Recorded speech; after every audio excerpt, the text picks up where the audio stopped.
The slap echoed through the airport terminal like thunder. Natalie Cross, CEO of a billion-dollar empire, crumpled to the marble floor, blood trickling from her split lip. "Please don't hit me.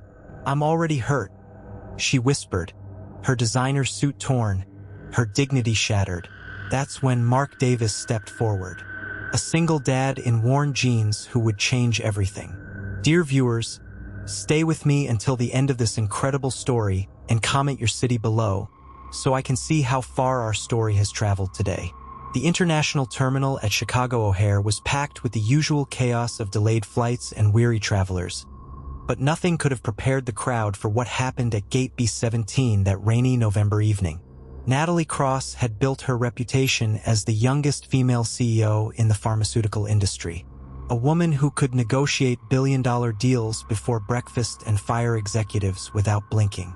But now she was on her knees, her hair's blazer ripped at the shoulder, her usually perfect auburn hair tangled in wild. "You think you can just walk away from this deal?" Richard Blackwood's voice boomed across the terminal. The man standing over her was supposed to be her business partner, the one person her late father had trusted to guide the company forward. Instead, he'd become her tormentor, the architect of a scheme that would have sold her life along with her shares. "You signed the preliminary agreements, Natalie. You can't back out now." His hand rose again, and Natalie instinctively raised her arms to protect her face. The bruise on her cheekbone was already purple from their confrontation in the parking garage an hour earlier. She tried to escape to catch a flight anywhere, but Richard had followed her, determined to force her compliance. "Please," she gasped, tasting copper in her mouth. "Richard, people are watching. Let them watch." He grabbed her wrist, yanking her to her feet with such force that she stumbled in her Louboutin heels. "Maybe public humiliation will teach you what happens when you cross me." The crowd had formed a semicircle around them, phones raised, recording every second of her degradation. Not one person stepped forward. They all knew who she was. Her face had been on Forbes, on CNN, on every business magazine cover.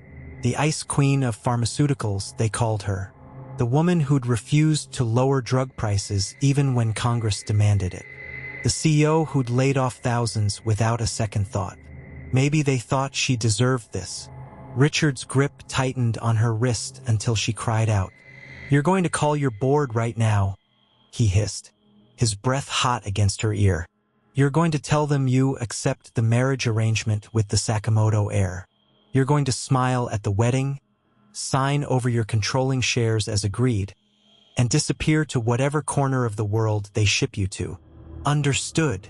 "I won't," Natalie started, but his free hand struck her again, this time catching her ribs. She doubled over, gasping. "Daddy, why is that man hurting that lady?" The small voice cut through the noise like a blade.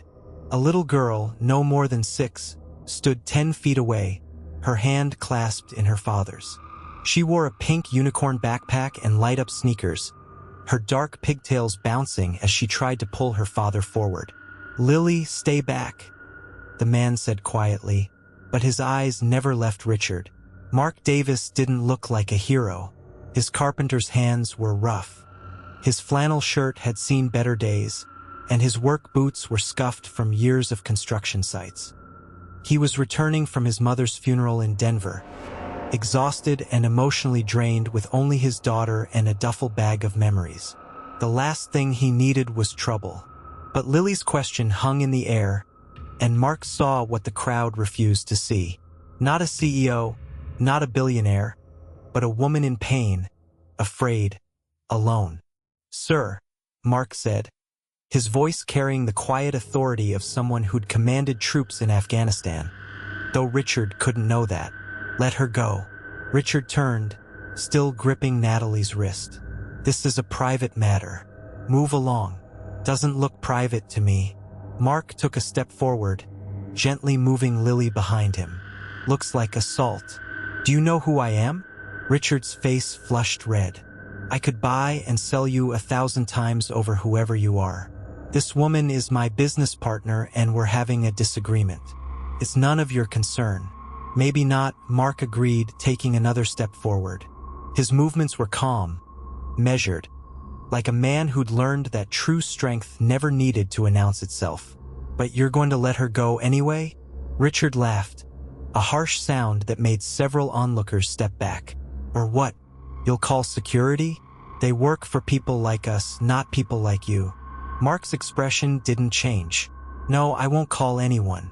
He moved closer, close enough now that Richard could see the quiet determination in his green eyes, the set of his jaw that suggested he'd face down far worse than an angry executive.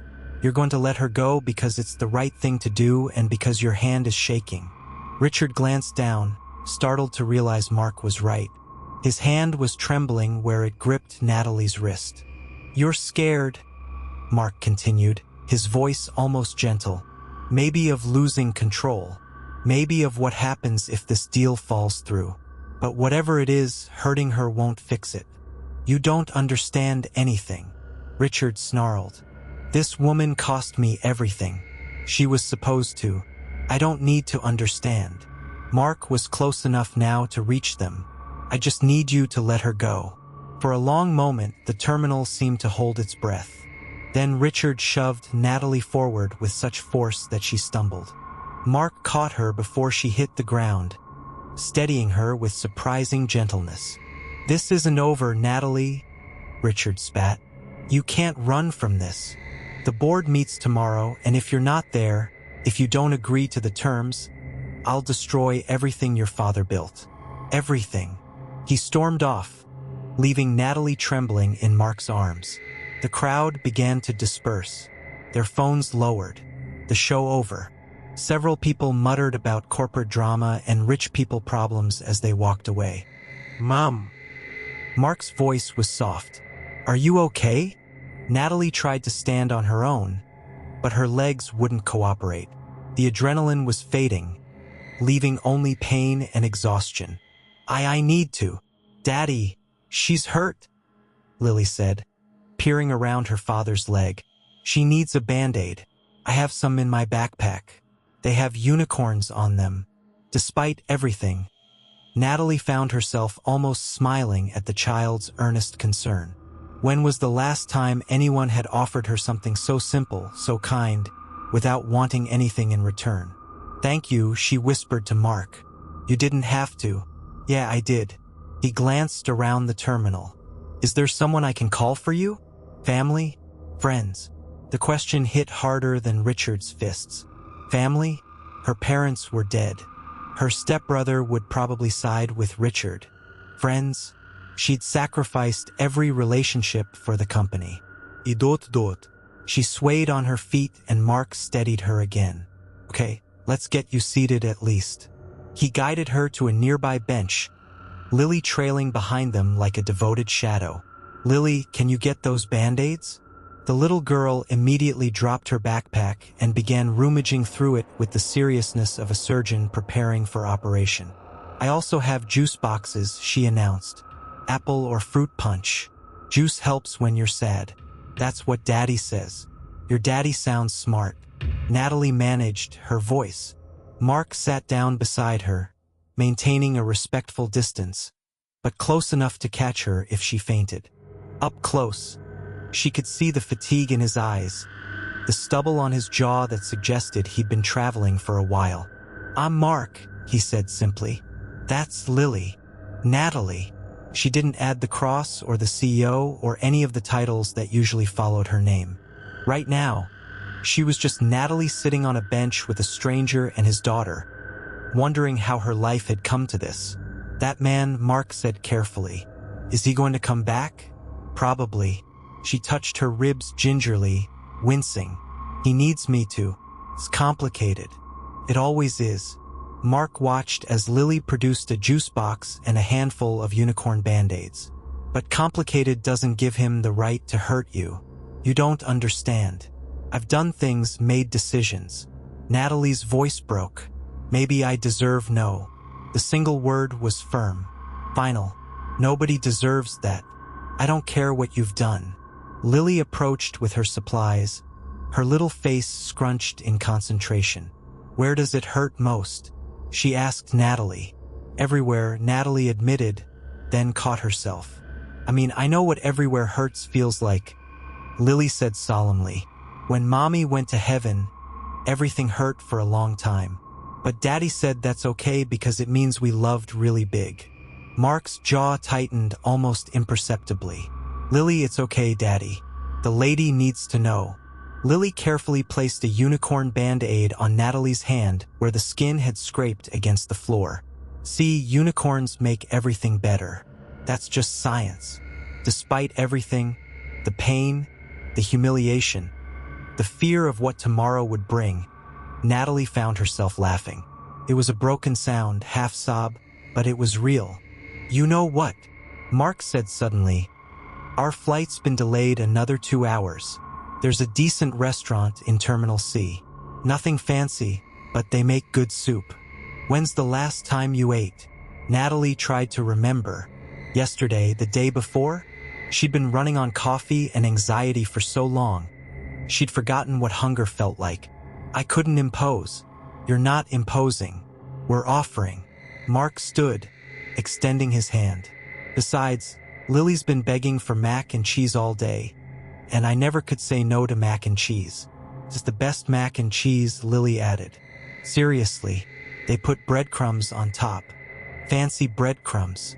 Natalie looked at the offered hand, calloused, steady, attached to a man who'd stood up for her when no one else would.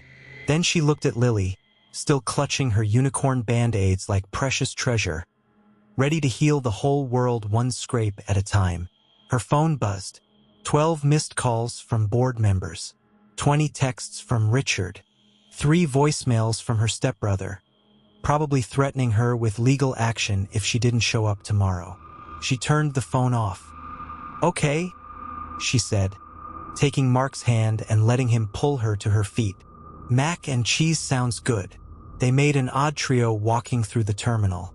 A construction worker in flannel, a battered CEO in designer clothes, and a 6-year-old in light-up shoes leading the way. People stared, some recognizing Natalie from the earlier scene, but Mark's presence seemed to create a buffer around them, a zone of protection that no one dared breach. The restaurant was nothing special, just another airport chain with overpriced food and harsh lighting. But when they sat down and Lily immediately began coloring on her placemat with crayons she'd produced from her seemingly bottomless backpack, something in Natalie's chest loosened.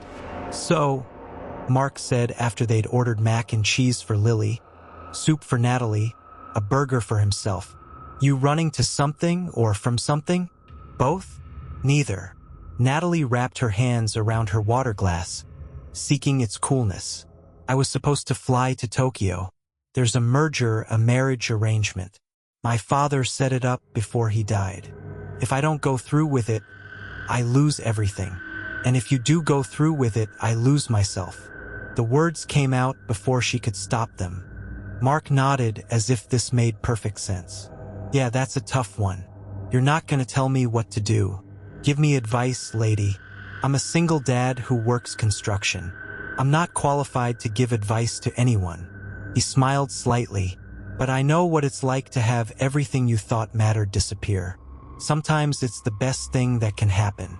Daddy was in the army, Lily announced, not looking up from her coloring. He was a hero, but he doesn't like to talk about it. Now he builds houses for families that don't have any. He's still a hero, just a different kind. Lily, we talked about this. It's true. Lily protested. Mrs. Rodriguez said so, and Mr. Kim, and that man at the grocery store who cried when you fixed his roof for free. Mark's ears reened. People exaggerate, but Natalie was studying him with new eyes. The quiet confidence, the way he'd assessed Richard's weakness, the protective instinct that had sent him forward when everyone else stepped back.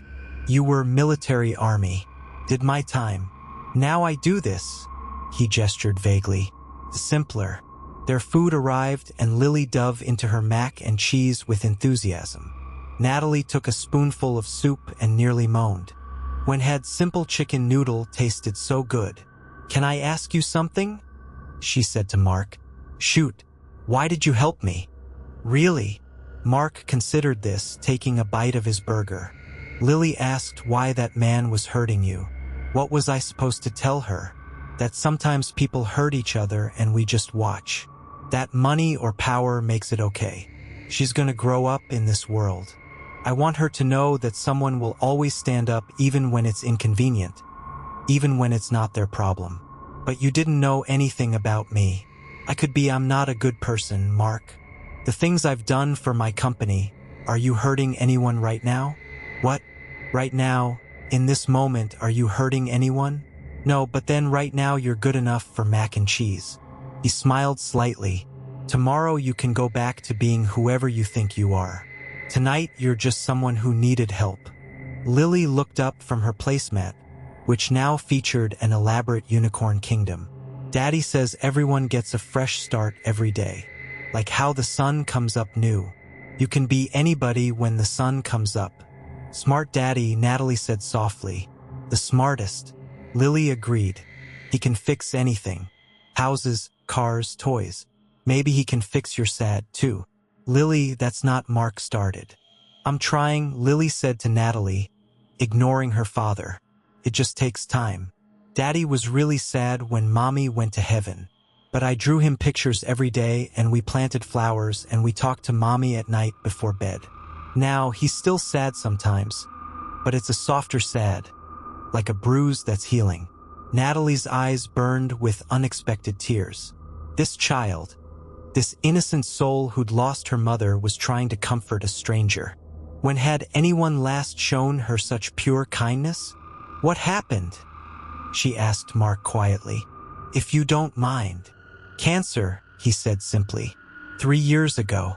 Lily was 3. Old enough to remember, young enough to adapt. Kids are resilient like that. I'm sorry. Me too. But Sarah, my wife, she wouldn't want us stuck in the sorry. She was all about moving forward, finding the next good thing. He watched Lily return to her coloring. Some days are harder than others.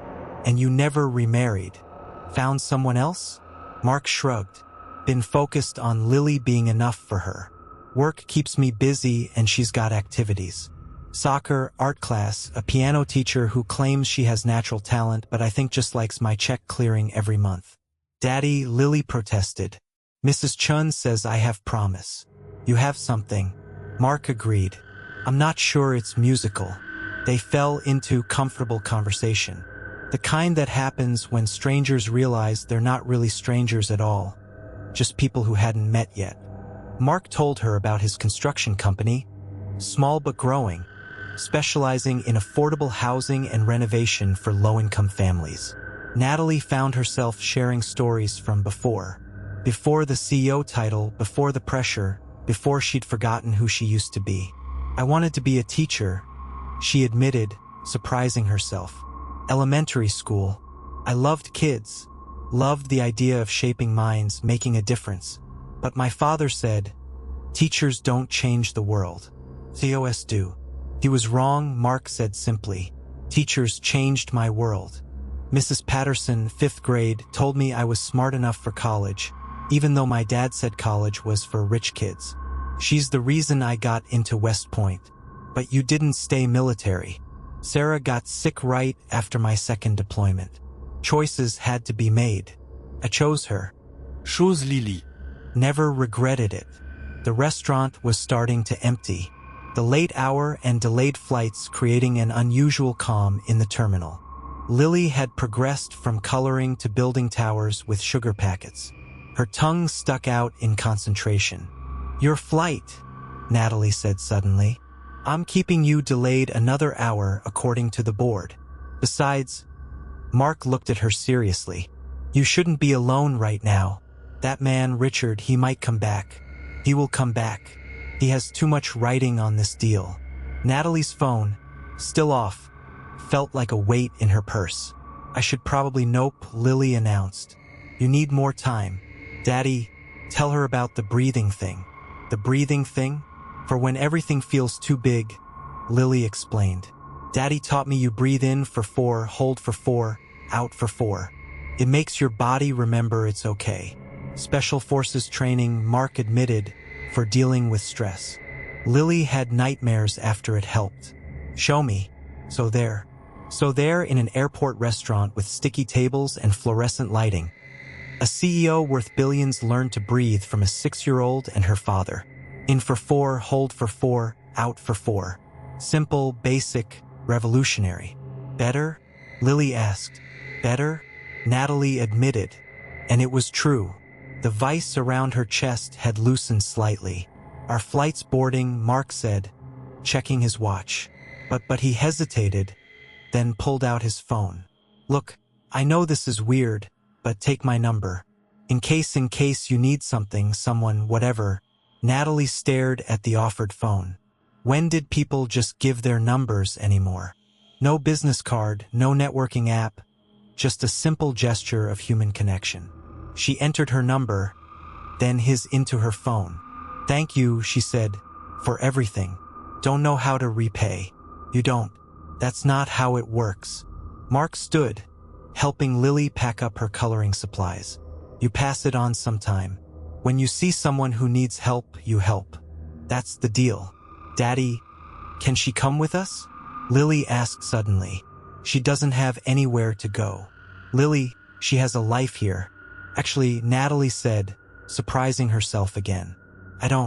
Not really. I have a company that's about to be taken from me, an apartment I barely see, and a family that only cares about my net worth. She stood as well, her decision suddenly crystal clear. I don't suppose you know any good hotels near where you live. I think I need to not be here for a while, Mark. Mark and Lily exchanged looks. Well, Mark said slowly, Sheik's got plenty of hotels. But it's late. You're hurt. And he paused, seeming to wrestle with something.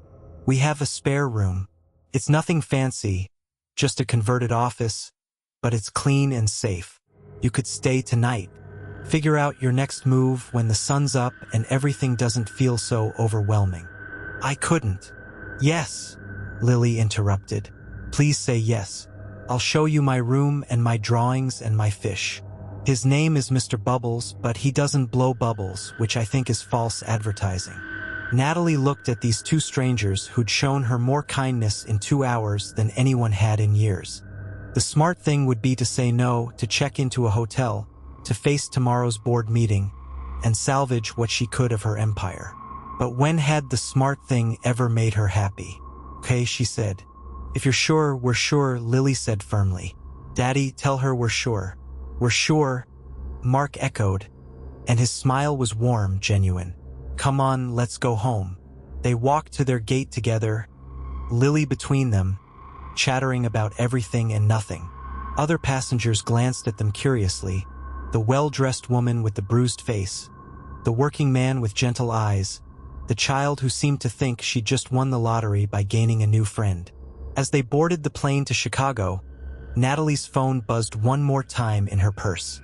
She pulled it out, saw Richard's name, and without hesitation turned it completely off. Window or aisle? Mark asked, checking their boarding passes. Idot. Natalie realized she hadn't flown commercial in 5 years. The company jet was always waiting. I don't know. Window. Lily decided. You need to see the clouds. Daddy says Mommy lives in the clouds now. So, they must be pretty special. As Natalie settled into the middle seat, Lily at the window and Mark on the aisle, she felt something she hadn't experienced in years. Protected, safe, part of something, even if that something was temporary and made no sense. The plane lifted off into the night sky, leaving behind the terminal where Natalie Cross, the CEO, had fallen to her knees. But the woman sitting between Mark and Lily, watching the lights of the city fade below, wasn't really that CEO anymore. She was just Natalie. And for the first time in longer than she could remember, that felt like enough. Lily reached over and took her hand as the plane climbed higher. Don't worry, the little girl whispered. Daddy and I are really good at taking care of people. We practiced on each other. Mark heard and reached across to squeeze Natalie's other hand briefly. She's right. We're pretty good at it. Outside the window, the clouds parted to reveal a sea of stars. And Natalie thought that maybe, just maybe, There was more than one way to be powerful in this world. Maybe real power wasn't in boardrooms or bank accounts, but in the choice to help, to stand up, to offer mac and cheese to someone who needed it. Her empire might crumble tomorrow. Richard might destroy everything her father built. But tonight she was flying towards something new, something unnamed and uncertain, but absolutely real. "Thank you," she whispered to both of them. "For what?" Lily asked. "For reminding me who I could be." The little girl smiled and squeezed her hand tighter. "Oh, that's easy. You could be anybody. Daddy says so. The sun comes up new every day." As the plane carried them through the darkness toward a city where no one knew she was coming, where no board meeting awaited, where a spare room in a modest home offered more promise than any corporate merger, Natalie Cross closed her eyes and did the breathing thing. In for 4, old for 4, out for 4. And for the first time in years, she could breathe. The rain started just as they landed in Chicago. A steady drumming against the aircraft windows that made Lily press her nose to the glass in fascination. "The clouds followed us down," she announced with the certainty only a 6-year-old could possess. Natalie watched the child's wonder and felt something crack inside her chest. Some wall she'd built so carefully over the years beginning to crumble. Mark gathered their things with practiced efficiency, helping Lily with her unicorn backpack, while keeping a protective eye on Natalie. She moved stiffly, her ribs protesting every breath, but she refused to show weakness. Old habits died hard, even when your world was collapsing. "My truck's in long-term parking," Mark said as they made their way through O'Hare's familiar corridors. "It's nothing fancy, but it runs." Nothing fancy turned out to be a Ford F-150 with car seats in the back and coffee cups in every holder. The dashboard was cluttered with parking receipts, Lily's artwork, and a small framed photo of a woman with Lily's same dark eyes and Mark's smile. Sarah, Natalie realized, still riding with them even 3 years later. "Sorry about the mess," Mark said, clearing fast food napkins from the passenger seat. "We drove straight to the airport from Denver. My mom's funeral was..." He paused. "Complicated." "I'm sorry," Natalie said, settling into the worn leather seat. "I didn't realize you were dealing with the loss, too." "Daddy's mom was mean," Lily piped up from her car seat. "She said I reminded her of Mommy and that made her sad, which doesn't make sense because Mommy should make people happy, not sad." "Lily, we talked about this. It's true," she said. "Mommy trapped you with a baby and that's why you left the army. But that's stupid because I wasn't even born when you left the army. I came after, which means I'm not a trap. I'm a surprise, like finding money in your pocket." Mark's hands tightened on the steering wheel as he navigated the parking garage. "My mother had opinions about everything. Sarah being Korean was just one of many things she disapproved of." Natalie thought of her own father, his endless disapproval, his constant push for more, better, bigger. "Families are complicated," she said softly. "The best ones are," Mark agreed, pulling onto the rain-slicked highway. "The worst ones are just mean." They drove in comfortable silence for a while, Lily humming something tuneless in the back, the wipers beating a steady rhythm. Natalie watched the city lights blur past, each one representing a life, a story, a world she'd never bothered to notice from her corner office high above the streets. "We're almost home," Mark said, taking an exit into a neighborhood that had seen better days. Small houses crowded together, some well-maintained, others showing the wear of hard times. "It's not much, but it's perfect," Natalie interrupted, surprising herself with her vehemence. "It's real." Mark's house sat on a corner lot, a 2-story craftsman that had obviously been restored with love and skill. The porch light was on, casting a warm glow over the rain-wet steps. Window boxes held the remnants of summer flowers, and a child's bicycle leaned against the railing. "I've been fixing it up slowly," Mark said, pulling into the narrow driveway. "Bought it as a foreclosure 3 years ago, right after Sarah died. Needed something to do with my hands. Daddy built my whole room," Lily announced, with shelves that look like trees and a reading nook that's like a cave, but not scary. He says building things helps his inside feel less broken. Mark's ears ringed. Lily has no filter, he said apologetically. No, Natalie said. She has no pretense. There's a difference. They hurried through the rain to the front door, Mark carrying a sleeping Lily, who'd finally succumbed to the late hour. Inside, the house was exactly what Natalie expected, and nothing like it at the same time. Clean but lived in, organized but clearly home to a child. The walls were covered with Lily's artwork, framed like masterpieces. Books overflowed from shelves Mark had obviously built himself. A piano sat in the corner, sheet music scattered on the bench. Let me put her to bed, Mark said quietly. Make yourself at home. Kitchen's through there if you need water or anything.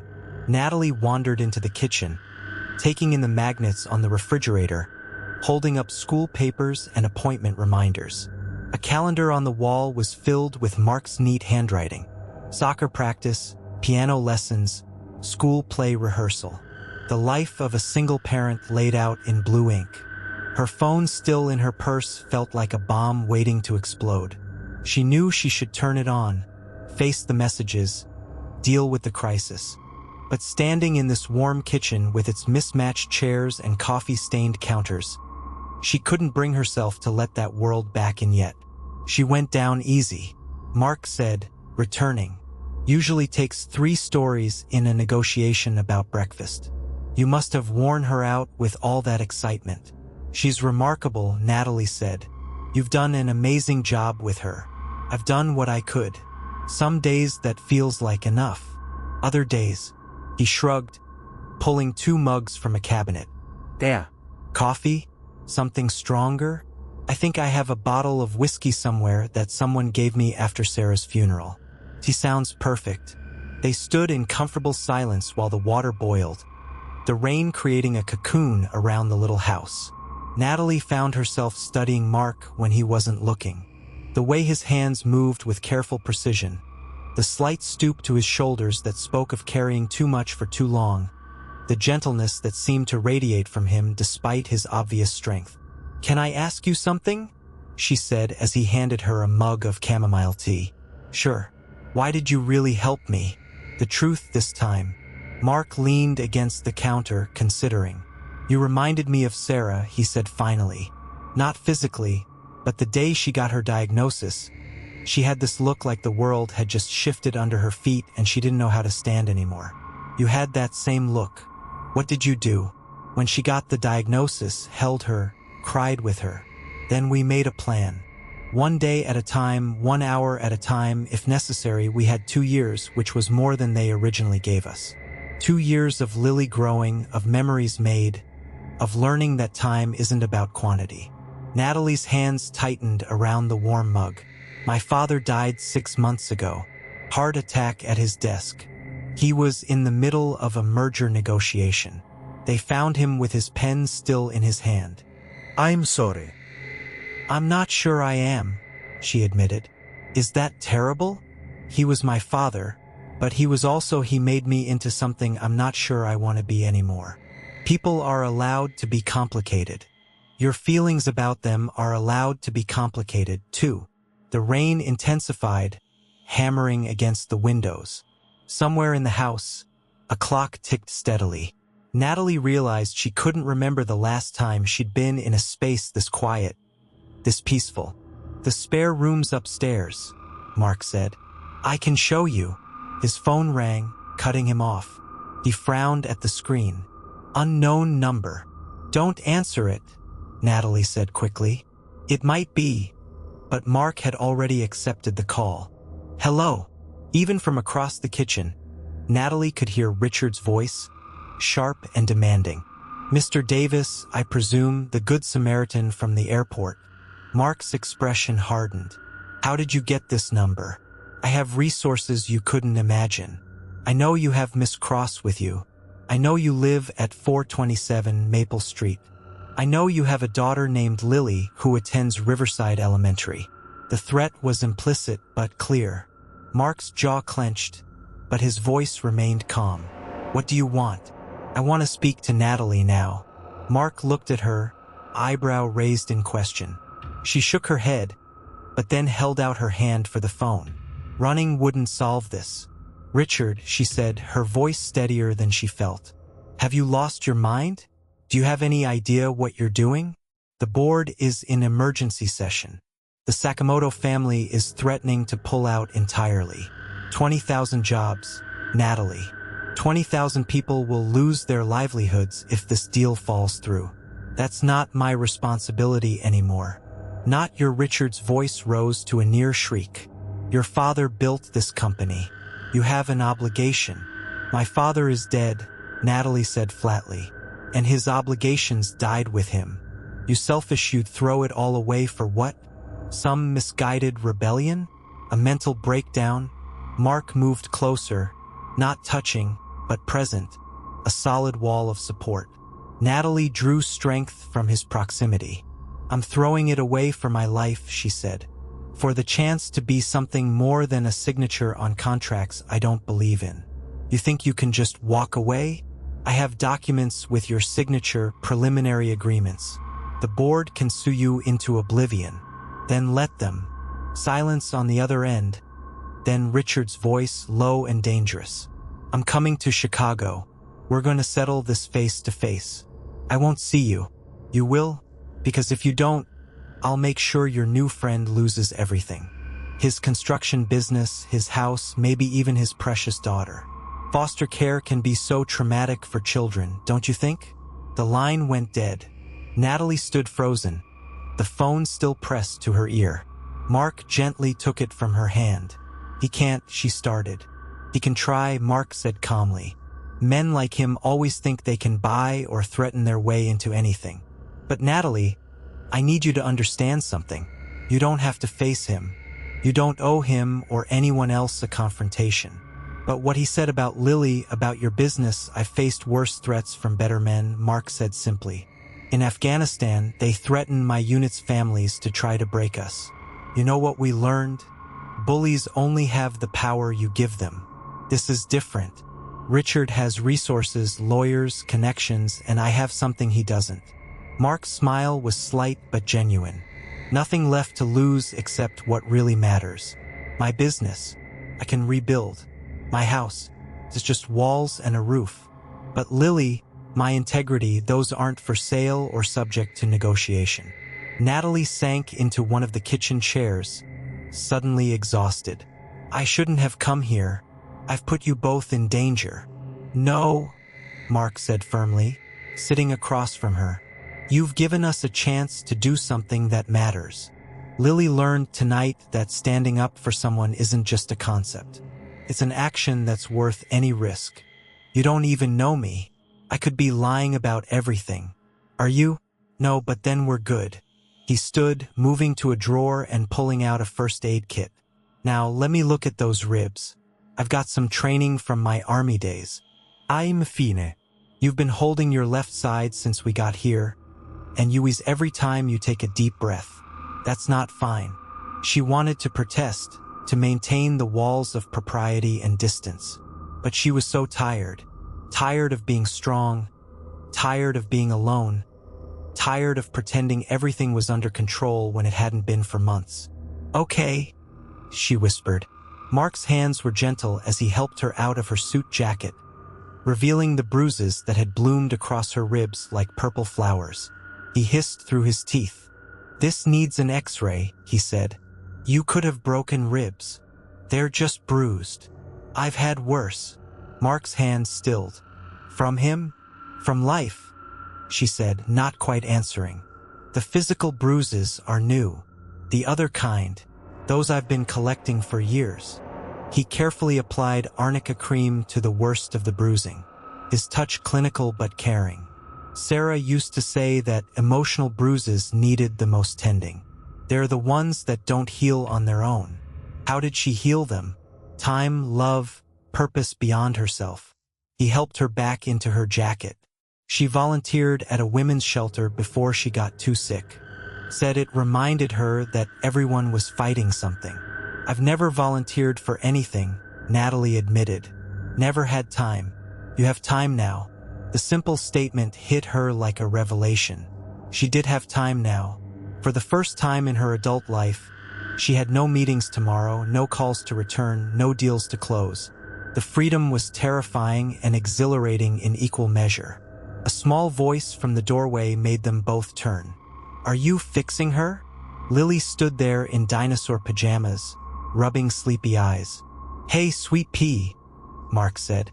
"You should be asleep." I heard voices, angry voices. Lily padded over to Natalie. "Was it the mean man from the airport?" "Yes," Natalie said, seeing no point in lying. "But it's okay. Your daddy scared him away." Lily climbed into Natalie's lap with the confidence of a child who'd never been rejected. "Daddy's good at scaring away bad things. He checks my closet every night and tells the monsters to go away. They always listen.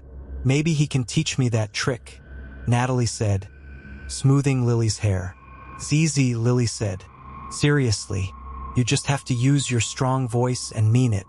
Monsters can tell if you don't mean it." "All right, monster fighter," Mark said, lifting Lily from Natalie's lap. "Back to bed. Can Miss Natalie tuck me in, too?" Mark looked at Natalie questioningly. She nodded, standing carefully. Lily's room was exactly as described, a masterpiece of a father's love. The shelves really did look like trees, complete with carved leaves and hidden birds. The reading nook was a cozy cave with fairy lights strung along the opening. Every surface held treasures, rocks, feathers, broken jewelry transformed into fairy crowns. "This is my mommy," Lily said, showing Natalie a photo by her bed. The woman in the picture was radiant, her smile infectious, her arms wrapped around a younger Lily. "Daddy says I have her smile and her stubborn." "Her stubborn?" "Yeah. When I don't want to do something, I get really stubborn. Like Mommy did when the doctor said she should stop working. She kept going until she couldn't anymore because she said kids needed her." "What did she do?" "She was a nurse. For kids. Daddy says she made scared kids brave." Mark tucked the blankets around Lily with practiced ease. "Story or song?" "Song." Lily decided. "The one about the blackbird."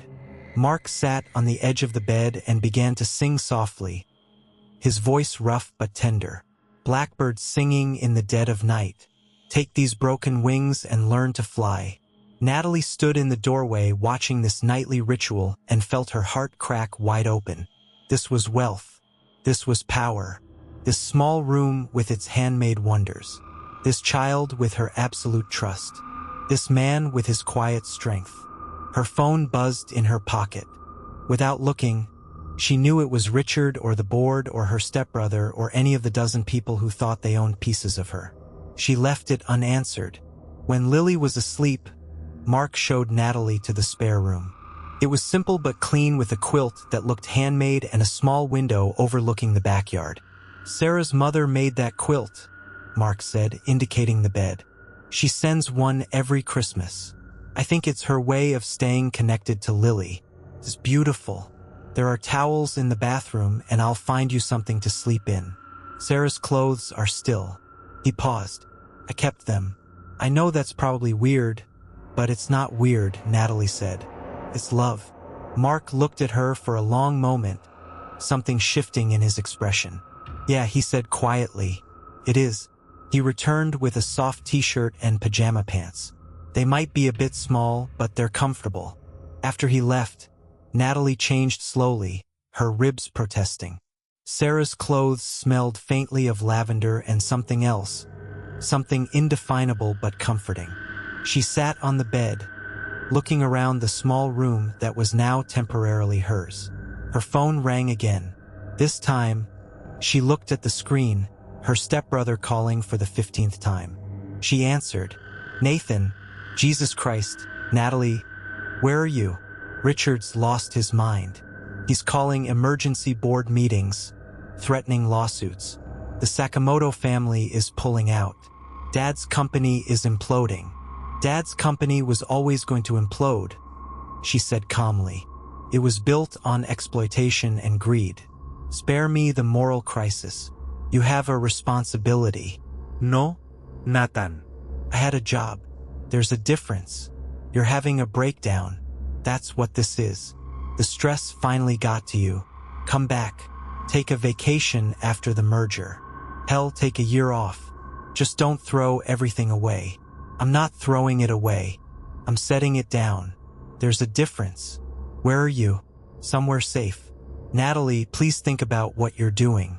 Think about the employees, the shareholders.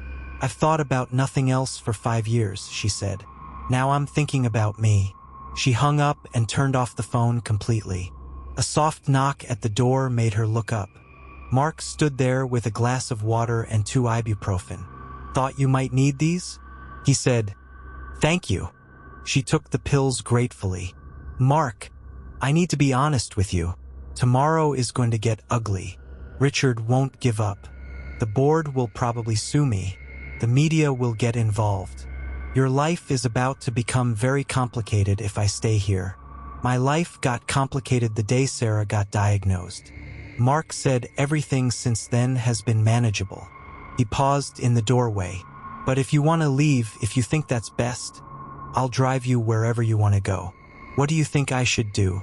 I think Mark said slowly that you should stop running from something and start running to something.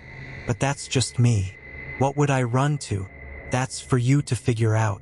But Lily and I make pretty good pancakes, so at minimum you could run to breakfast. After he left, Natalie lay in the narrow bed, staring at the ceiling, listening to the rain against the window. Somewhere in this house, a little girl slept surrounded by handmade wonders. Down the hall, a man who'd lost everything that mattered except his daughter was probably lying awake, wondering if he'd made a mistake letting a stranger into their carefully rebuilt life. But he had let her in, without knowing her history, her sins, her failures. He'd seen her at her lowest and offered not judgment, but sanctuary. Her empire was crumbling. By tomorrow, she might be sued into bankruptcy, her reputation destroyed, her father's legacy in ruins. Richard would win. The board would win. Everyone who said she couldn't walk away would win. Except, would they? What was winning really? Was it sitting in a boardroom at midnight signing deals that destroyed communities? Was it marrying a stranger for a merger? Was it dying at your desk with a pen in your hand and no one who truly mourned you? Or was it this, a borrowed room, a handmade quilt, the promise of pancakes, and the trust of a child who drew unicorns to heal wounds? The rain continued its steady rhythm, and somewhere between one breath and the next, Natalie made her decision. Not the big decision that would come later with lawyers and documents and formal resignations, but the small decision, the one that mattered most. She would stay for breakfast. She would stay to see Lily's fish that didn't blow bubbles. She would stay to learn how Mark had rebuilt his life from the ashes of loss. She would stay because for the first time in years, someone had seen her not as a CEO or an eyes or a problem to be solved, but as a person who needed help. Tomorrow, Richard would come with his threats and his lawyers. The board would demand answers.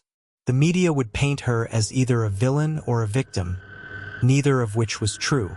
But tonight, she was just Natalie, wearing borrowed pajamas in a stranger's spare room, listening to the rain, and feeling something she'd thought was dead forever. Hope. The sound of footsteps in the hall made her sit up. Not Mark's heavy tread, but lighter. Lily appeared in the doorway, dragging a stuffed elephant behind her. I can't sleep, she announced. Mr. Elephant says you're sad and need company. Mr. Elephant is very wise, Natalie said, shifting over to make room. Lily climbed into bed beside her, arranging herself and the elephant with great ceremony. Daddy says it's okay to be sad. It means you're human. Robots don't get sad. I felt like a robot for a long time, Natalie admitted. But not anymore. No, not anymore. Good. Robots can't eat pancakes. Their circuits would get sticky. They lay in comfortable silence. The little girl's warmth the balm against the ache in Natalie's ribs and heart. Miss Natalie. Yes. Are you going to stay for breakfast? Yes. What about after breakfast? I don't know. Lily considered this. When Mommy was sick, she didn't know about tomorrow either. So we made up a game. We'd say, "Today I'm here every morning." That way we didn't have to worry about tomorrow. "Today I'm here," Natalie whispered. "See, easy." Lily yawned enormously. "Can I tell you a secret?" "Of course. I think Daddy likes you. Not like because he still loves Mommy, but likes you like you're important. He doesn't let many people be important. You're very observant for 6. I'm almost 7. That's practically grown up." Mark's voice from the doorway made them both look up. "Lily Marie Davis, what are you doing out of bed?" "Keeping Miss Natalie company," Lily said innocently. Mr. Elephant insisted. Mr. Elephant needs to learn boundaries. But Mark's voice was fond, not angry. "Come on, back to your own bed." "Can I stay, please?" "I'll be quiet." Mark looked at Natalie, who nodded. "Fine. But if I hear giggling, you're out." "No giggling," Lily promised solemnly. Mark hesitated, then said, "Natalie, you should know." Richard called again. "He's on a plane to Chicago. He'll be here in the morning." "I know. We can leave. I have a cabin about 2 hours north. It's not much, but no more running." Natalie said if he wants to find me, he can find me here. "But I'm done being afraid of him." Mark nodded slowly. "Okay, we'll face it together then." "You don't have to." "Yes," he said firmly. "I do. You're not alone in this anymore." After he left, Lily snuggled closer. "See," she whispered. "Important." Natalie wrapped her arm around the little girl, careful of her ribs. Outside, Chicago spread out in all its messy, beautiful glory. Somewhere in the city, Richard was probably already planning his attack, marshaling his forces, preparing to drag her back to the life she'd escaped. But here, in this small room with a handmade quilt and a 6-year-old philosopher, Natalie felt more powerful than she had in any boardroom. This was choosing. This was freedom. This was the beginning of whatever came next. "Miss Natalie." Lily's voice was drowsy. "Yes. I'm glad the mean man hurt you." Natalie stiffened. "What?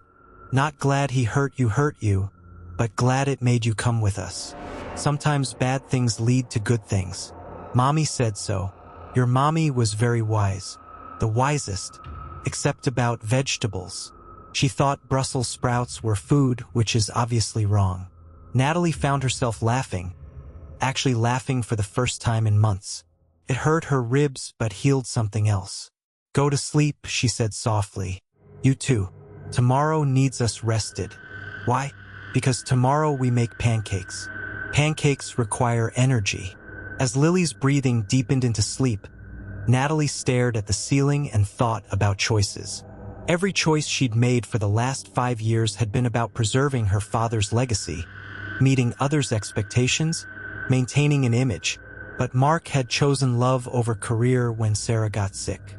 Lily chose joy even after losing her mother. Sarah had chosen to keep working with sick children until she couldn't anymore. All of them had chosen humanity over everything else.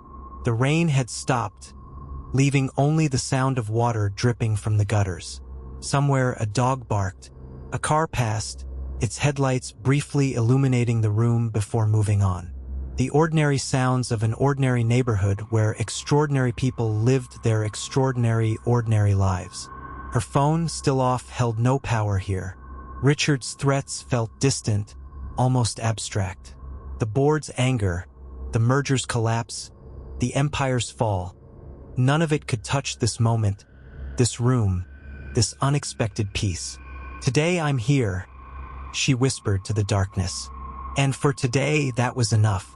The first light of dawn was just beginning to creep through the window when Natalie woke. Lily was sprawled across the bed like a starfish, Mr. Elephant somehow on the floor. The smell of coffee drifted up from downstairs along with the sound of quiet movement in the kitchen. Natalie carefully extracted herself from the bed, tucked Lily back in, and padded downstairs.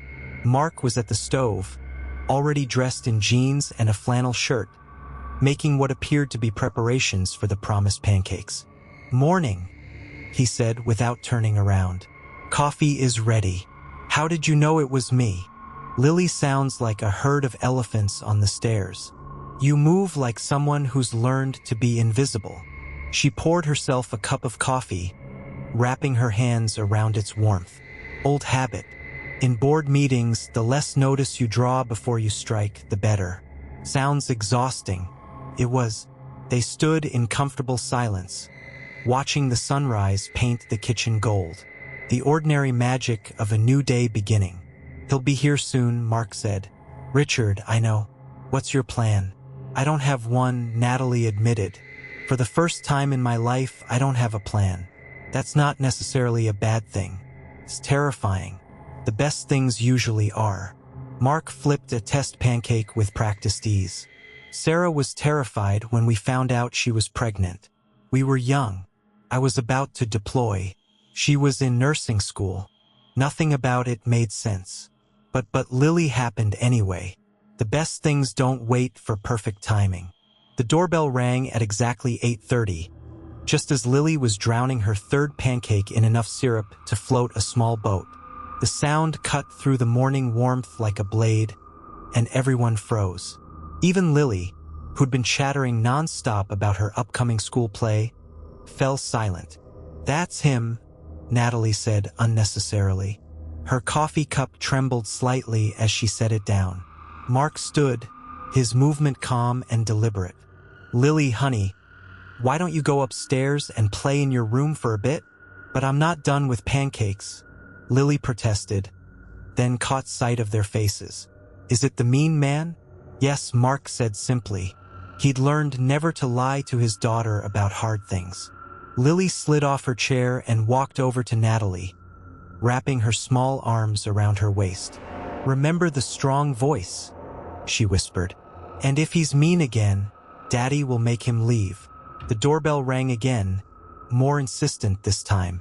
"Go on upstairs, sweetheart," Mark said gently. Lily grabbed Mr. Elephant from where she dropped him by the stairs and marched up with the dignity of a general heading to battle. They heard her door close firmly. "You don't have to see him," Mark said to Natalie. "I can send him away." No. Natalie stood smoothing down Sarah's borrowed t-shirt. "I need to do this. But Mark, whatever he says, whatever threats he makes, won't change anything." Mark finished. "I told you we're in this together." He walked to the door with Natalie following. Through the peephole, she could see Richard standing on the porch in his thousand suit, looking grossly out of place in the modest neighborhood. Behind him stood two men who were clearly lawyers, and behind them, a black town car idled at the curb. Mark opened the door, but didn't step aside. "Mr. Blackwood, Mr. Davis." Richard's voice dripped disdain as he took in Mark's appearance. The simple house, the toys visible in the hallway. "I'm here to collect Miss Cross." "She's not property to be collected," Mark said evenly.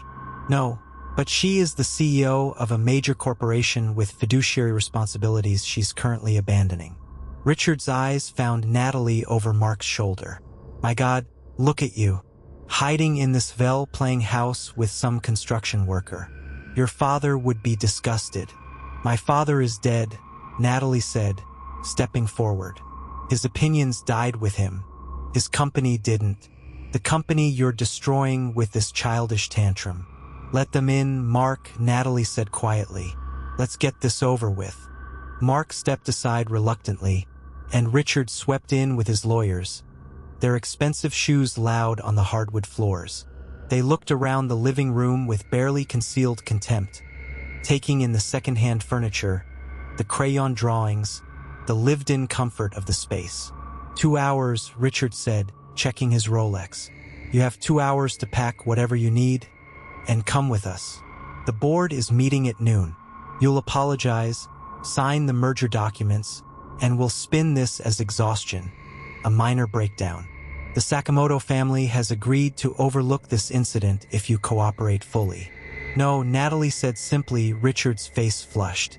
"No, you can't just say no. You have contracts, obligations." Actually, one of the lawyers interrupted, pulling out a tablet. She can. I've reviewed the preliminary agreements. Without her final signature, they're meaningless. However, he turned to Natalie.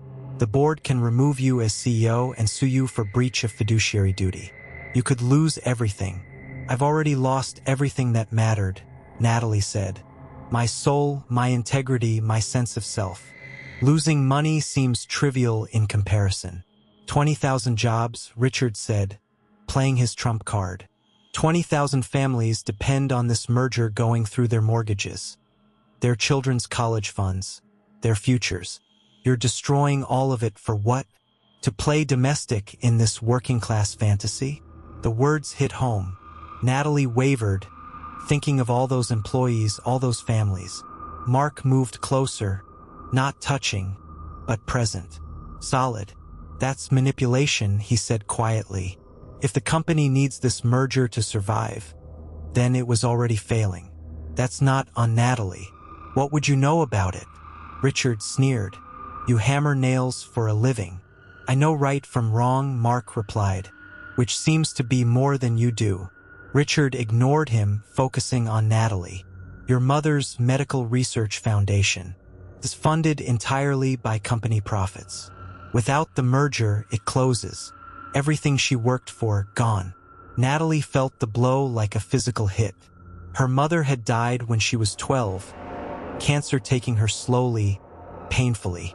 The foundation had been her father's way of honoring her memory, and Natalie had poured money into it for years. You bastard, she whispered. I'm practical, Richard corrected. Something you used to be. Come back, Natalie. Save the company. Save the job. Save your mother's legacy. All you have to do is sign papers and show up for some photos.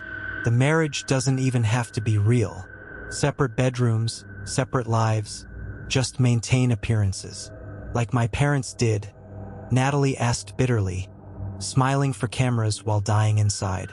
Your parents built an empire. My parents built a mausoleum and lived in it. A small noise from the stairs made everyone turn. Lily stood there, Mr. Elephant clutched to her chest, her face fierce with 6-year-old fury. You're being mean again, she announced to Richard. In my house. Daddy doesn't allow meanness in our house. Lily, go back upstairs, Mark said gently. No. She marched down the stairs and planted herself in front of Natalie. You made her cry yesterday and you're trying to make her cry today. That makes you a bully. We learned about bullies in school. They're scared people who make others feel bad so they feel better. Richard stared at the child as if she were an alien species. This is none of your concern, little girl. My name is Lily Marie Davis, she said with dignity. And you're in my house making my friends sad. That makes it my concern. One of the lawyers coughed, hiding what might have been a laugh. Richard's face darkened. This is exactly the problem, he said to Natalie. You're hiding behind a child now. How far you've fallen. She's not hiding, Lily said matter-of-factly. She's choosing. Daddy says choosing is the hardest thing adults do. But Miss Natalie is brave. She chose us over you, which means we're better than you. The simple logic of it, delivered with such certainty, seemed to stop Richard cold. For a moment the room was silent, except for the tick of the clock on the mantel. Then Natalie laughed. Really? Laughed for the second time in 24 hours. She's right, she said. A 6-year-old sees it clearer than any of us. I'm choosing. Not them over you, Richard. Me over everything else. You're making a mistake, Richard said coldly. I'll destroy you. No one will hire you. No bank will lend to you. You'll be a pariah in every boardroom in the country. Good, Natalie said. Boardrooms are where souls go to die. Richard gestured to his lawyers. Draw up the papers. Full corporate divorce. She forfeits everything. Salary, bonuses, stock options, everything. I want one thing, Natalie said suddenly. My mother's foundation. Separate it from the company. Give it independent funding from my trust fund. That's my only condition. Richard smiled nastily. No, you walk away with nothing or you come back with everything. Your choice. Mark stepped forward. Get out of my house. We're not done. Yes, you are. Mark's voice carried the quiet authority it had at the airport. You've made your threats. She's made her choice. Now leave before I help you leave. Richard looked at Mark. Really looked at him for the first time, and something in Mark's stance, his eyes, made the executive step back. This isn't over, he said to Natalie. Yes, she said quietly. It is. They left in a flurry of expensive suits and legal threats, the door slamming behind them. The house felt suddenly empty, deflated. Natalie sank onto the couch, her head in her hands. I just destroyed my mother's foundation, she said numbly. 20,000 jobs. Everything my father built. Lily climbed onto the couch beside her. But you built something else. What? Today? You built today? The little girl patted her hand. Daddy says that's all we really have anyway. Mark sat on Natalie's other side, careful not to crowd her. She's right. You can't save everyone, Natalie. Sometimes you can barely save yourself. But all those people will find other jobs. The company will survive or it won't. But you get this one life. That's it. Natalie's phone rang. She looked at the screen. Her stepbrother again. Answer it. Mark said, might as well deal with everything at once. She put it on speaker. Nathan. Jesus Christ. Natalie. Richard just called. He says you've lost your mind. That you're shacked up with some random guy and his kid. I'm staying with friends. Friends? Since when do you have friends? You have employees and competitors. That's it. The truth of it stung. Maybe that's the problem. The problem is you're having some kind of breakdown. Mom's foundation. Natalie, you're really going to let it die? Mom's been dead for 28 years. Nathan, the foundation won't bring her back. But it's her legacy. No, we're her legacy. You and me. And what have we become? You're a hedge fund vampire and was a pharmaceutical tyrant. You think that's what she'd want? Silence on the other end. Then where are you? Chicago. I'm coming there. Nathan, don't. Not to drag you back to see you. My sister, not the CEO. We haven't really talked in years. She was surprised to feel tears burning her eyes. Okay. After she hung up, Mark stood. I should check on the garage. I've got employees too, and they're probably wondering where I am. Mark, I'm so sorry about all this. Don't. He touched her shoulder gently. Life happens. We deal with it. He looked at Lily. Want to come help at the shop, kiddo? Can Miss Natalie come? If she wants. Natalie looked at these two people who'd taken her in without question, who were offering her not just shelter, but belonging. I'd like that. Mark's shop was only 10 minutes away, a converted warehouse with Davis Construction building dreams. One home at a time, painted on the side. Inside, it smelled of sawdust and possibility. 3 men were working on what looked like cabinet doors, and they all looked up when Mark entered. Boss, we thought you'd been abducted by aliens, one called out, a heavy-set black man with kind eyes. Close, Mark said. Lily, you remember Mr. Jerome? Hi, Mr. Jerome. Lily ran over to show him Mr. Elephant. This is Miss Natalie. She's staying with us because a mean man hurt her, but Daddy scared him away. Jerome looked at Natalie, taking in her bruised face and borrowed clothes, and his expression softened. Well, any friend of Lily's is welcome here. The other workers introduced themselves. Tom, an older white man with gnarled hands that spoke of decades of craftsmanship, and Miguel, young and eager, clearly learning the trade. They accepted her presence without question, returning to their work with the easy rhythm of people who knew their value wasn't measured in stock prices. What are you building? Natalie asked, running her hand over a smooth piece of oak. Cabinets for the Hendersons, Mark said. They're retiring, downsizing, but wanted something special for their new place. Tom's been working on the detail work for weeks. Tom looked up with quiet pride. 40 years of marriage deserves good cabinets. Natalie watched them work. The careful precision, the pride in craftsmanship, the easy camaraderie. This was creation, not destruction. Building up, not tearing down. Can I help? She asked suddenly. Miguel laughed. You ever used a sander? No. Then you can definitely help. Sanding's where everyone starts. He handed her safety glasses and showed her how to hold the tool. Just follow the grain. Wood'll tell you where to go if you listen. For the next 2 hours, Natalie sanded cabinet doors while Lily drew at a small table Mark had obviously set up for her. The repetitive motion was soothing, meditative. Her phone rang constantly, but she ignored it. The world wanted CEO Natalie Cross. But she was just Natalie, learning to follow the grain. You're a natural, Tom said, inspecting her work.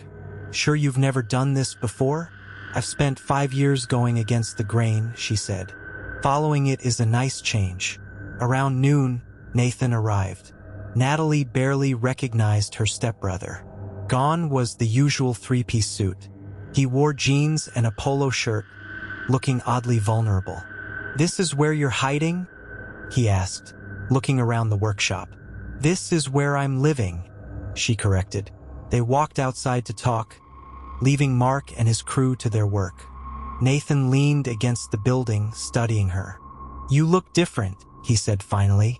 Bruised free, he sighed. Richard's telling everyone you've had a psychotic break. The board's in emergency session. The Sakamoto deal is dead. I know you really don't care. I care, but not enough to go back. Nathan was quiet for a long moment. You know, I hated you for a while after Mom died. Dad gave you everything. His attention, his company, his expectations. I got the leftovers. Nathan? No. Let me finish. I hated you, but I also felt sorry for you because at least I got to escape. I got to build my own thing, even if it's not particularly nobly noble. You got trapped in his vision. I trapped myself. Did you? Or did we all just play the roles we were given until we forgot we were acting? She looked at her stepbrother. Really looked at him for the first time in years. He seemed smaller somehow. Or maybe she was just seeing him without the filter of resentment and competition. What do I do now? She asked. Whatever you want.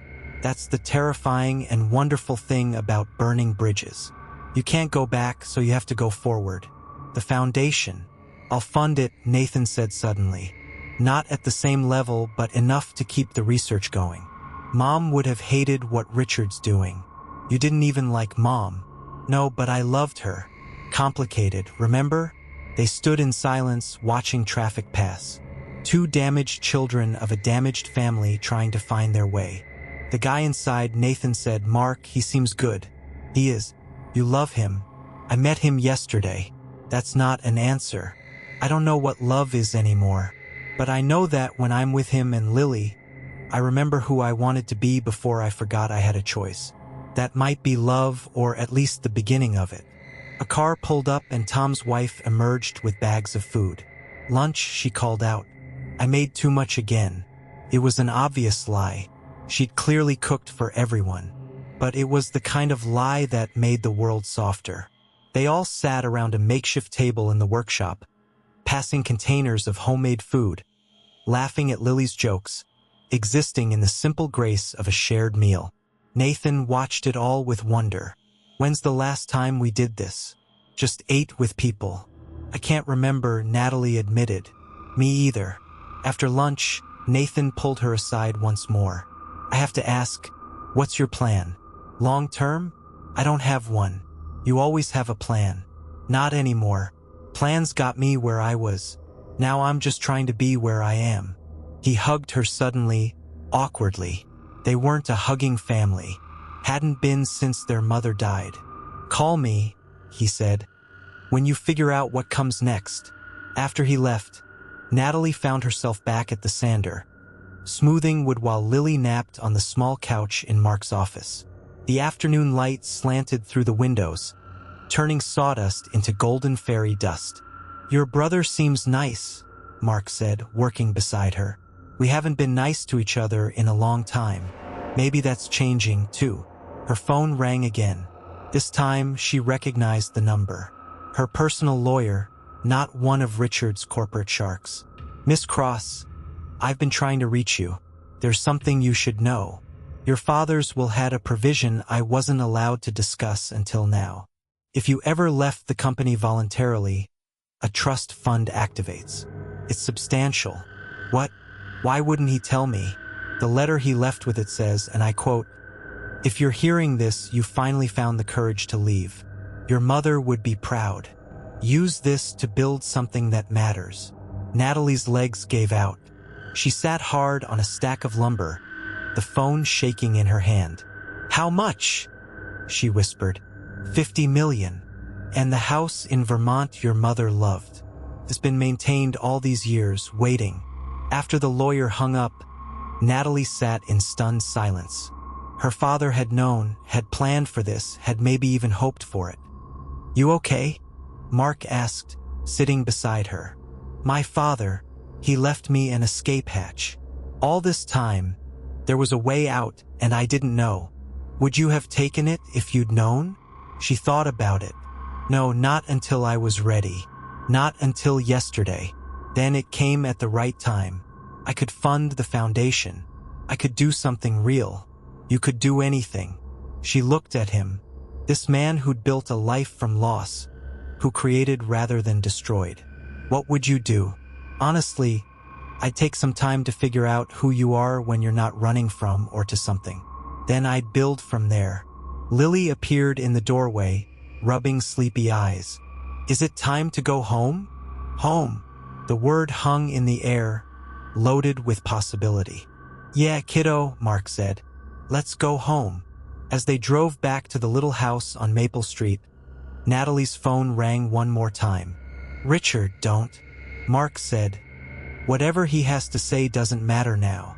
But she answered anyway. "Richard, you think you've won?"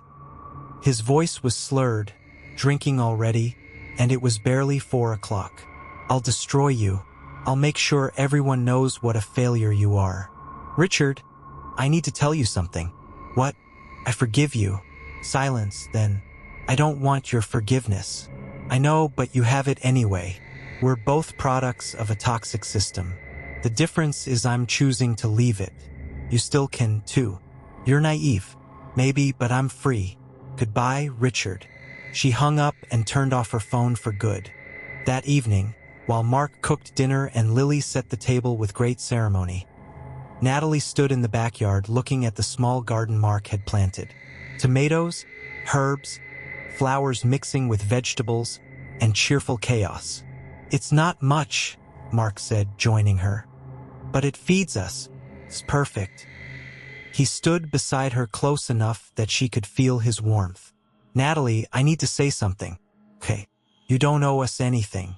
Not gratitude, not staying, nothing. You're free to go whenever you want, wherever you want. What if I don't want to go? Then you stay as long as you need. What if it's not about need? What if it's about want?" He turned to look at her. Really look at her in the dying light. His eyes were the color of forests, deep and alive. "Then that's different," he said softly. "Mark, I'm complicated. Damaged. I've done things. So have I. Different things, but things. We all have. The question is, what do we do next?" Before she could answer, Lily burst through the door. "Dinner's ready. I made a centerpiece." She grabbed their hands, pulling them inside. "It's flowers from the garden. Daddy says presentation matters even for a regular dinner." The centerpiece was a mason jar filled with dandelions and one spectacular rose from the bush by the fence.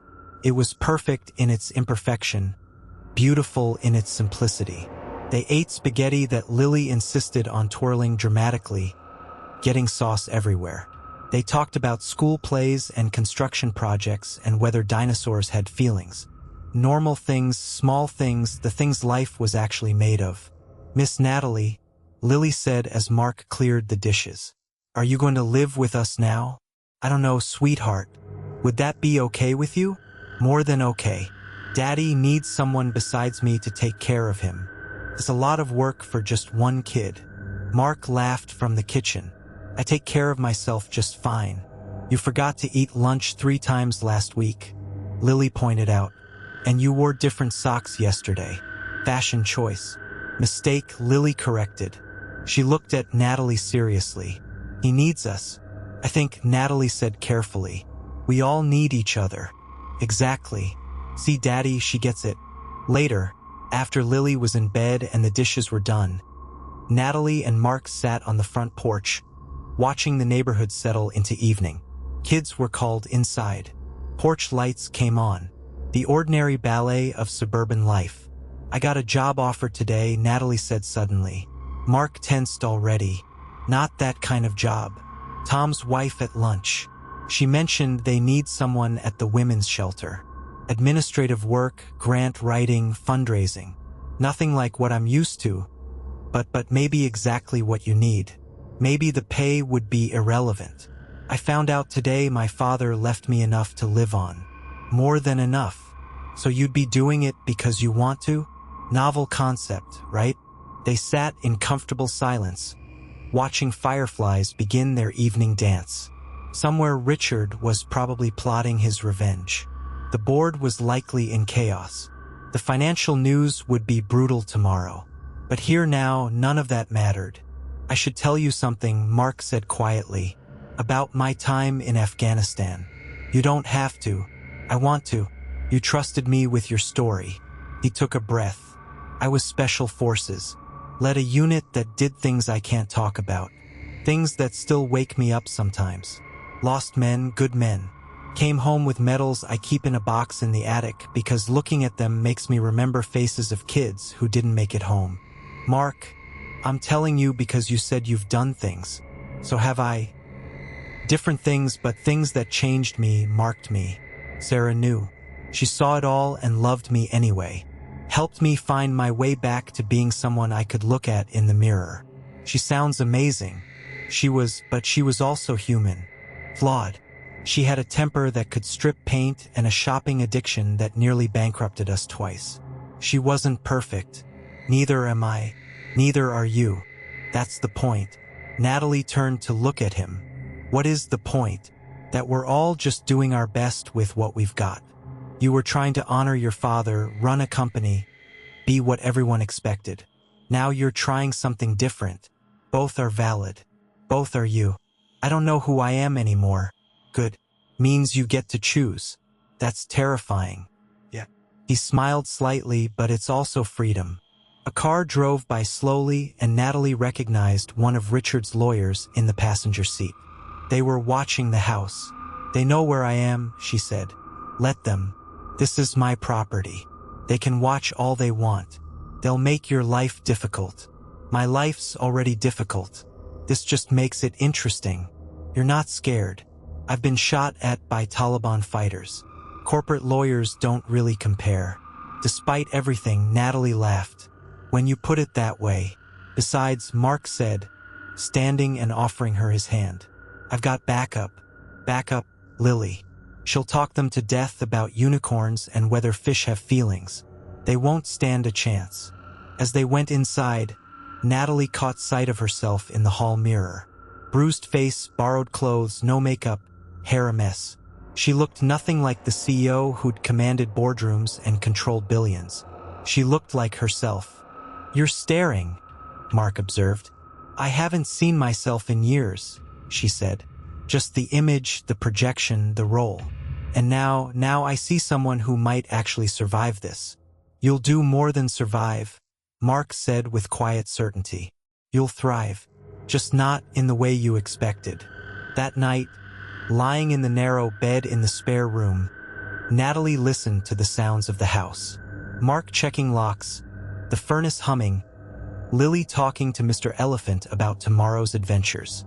Ordinary sounds. Home sounds. Her phone, charged but still off, sat on the nightstand like a portal to another world. Tomorrow she'd have to turn it on. Deal with the lawyers, the media, the complete dissolution of her former life. But not tonight. Tonight, she was just a woman in a borrowed bed in a stranger's house that felt more like home than anywhere she'd lived in years. Tonight, she was learning to breathe without the weight of an empire on her chest. Tonight, she was free. A soft knock interrupted her thoughts. Come in, she called. Lily poked her head in. Can't sleep again. Daddy's snoring. He doesn't snore. Okay, he's not snoring, but I still can't sleep. She climbed into bed without invitation. Mr. Elephant in tow. Are you sad? A little about the mean man about a lot of things. Daddy says it's okay to be sad about a lot of things at once. It means you're processing. That's what he called it when I was sad about mommy and happy about ice cream at the same time. Your daddy's very wise. He reads a lot of books about feelings. He thinks I don't know, but I see them hidden behind the regular books. Lily snuggled closer. Miss Natalie. Yes, I heard Daddy talking to Mommy's picture tonight. He does that sometimes. He told her about you. Natalie's heart clenched. What did he say? That you needed help and he was trying to be the kind of person she'd want him to be. Someone who helps. Lily yawned. But I think he likes you too. The special kind of like Lily, it's okay if he does. Mommy would want him to have someone to make him laugh again. He used to laugh more. He seems happy. He's good at seeming, but you make him really. Before Natalie could respond, Lily was asleep, her small body radiating warmth and trust. Natalie lay awake processing as Lily had said. In 48 hours, her entire world had shifted. She'd lost an empire and found a family, lost her identity and found herself. It should feel like disaster. Instead, it felt like coming home. The morning arrived with a commotion that jolted everyone awake.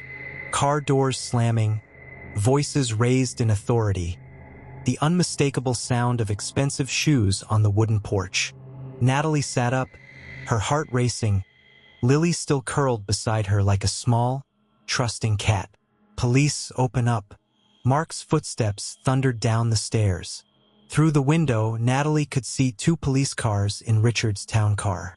Her stomach dropped. He'd actually done it. He'd called the police. What's happening? Lily asked, rubbing her eyes. Stay here, sweetheart, Natalie said. But Lily was already following her downstairs. Mark had opened the door to 2 officers and Richard, who stood behind them with a triumphant smile.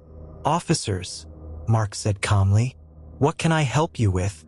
We've received a report of kidnapping and elder abuse, the older officer said, looking uncomfortable. Ms. Natalie Cross is allegedly being held here against her will. That's ridiculous, Natalie said, stepping into view. I'm here voluntarily. Richard pushed forward. She's clearly been coerced. Look at her face. She's been beaten. This man assaulted her and is holding her captive. She's not in her right mind. The younger officer studied Natalie's bruised face with concern. Ma'am, do you need medical attention? Are you safe? The bruises are from him, Natalie said, pointing at Richard. This man, Richard Blackwood, assaulted me at O'Hare Airport 2 days ago. There are witnesses, video footage. Mark Davis protected me and offered me a safe place to stay. She's lying, Richard said smoothly. She's having a mental breakdown. I have documentation from her board of directors expressing concern about her mental state. The older officer sighed. Ma'am, I'm going to need to see some identification and ask you some questions privately. Of course. They stepped onto the porch away from Richard and Mark. The officer's demeanor softened once they were alone. Miss Cross, I've seen enough domestic situations to recognize when someone's being controlled. Are you really here by choice? Completely. Officer, I'm the former CEO of Cross Pharmaceuticals. Mr. Blackwood was trying to force me into a business arrangement I refused. He assaulted me at the airport. Mr. Davis intervened and offered me shelter. That's all. And you're free to leave whenever you want. Yes. Do you want to press charges against Mr. Blackwood for the assault? Natalie thought about it. Yes. Yes, I do. The officer nodded. We'll need you to come to the station to file a report. But ma'am, I have to ask, is there any truth to his claim about your mental state? I'm sadder than I've been in years, officer. Walking away from a toxic situation isn't insanity. It's self-preservation. When they returned to the doorway, Richard's face had turned an interesting shade of purple. You're going to believe her? She's thrown away billions of dollars. No sane person does that. Money isn't evidence of sanity, Mr. Blackwood, the older officer said dryly. Miss Cross, would you like to file that assault report now? This is a mistake, Richard hissed. You have no idea who you're dealing with. Neither do you, Mark said quietly. He'd been silent throughout, but now he stepped forward. You come to my home, threaten my family, try to use the police as your personal enforcement. That ends now. Your family? Richard laughed harshly. She's not your family.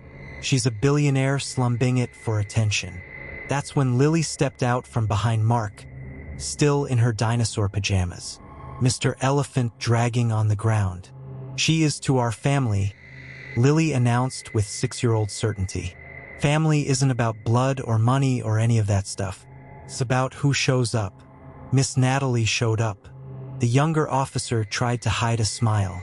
Richard looked at the child like she was speaking a foreign language. Officers, he said, trying to regain control. Surely you can see. What I see, the older officer interrupted, is a woman with visible injuries who says you caused them. What I see is you making false reports to law enforcement. What I see is harassment. Mr. Blackwood, I suggest you leave now or you'll be coming to the station, too, in handcuffs.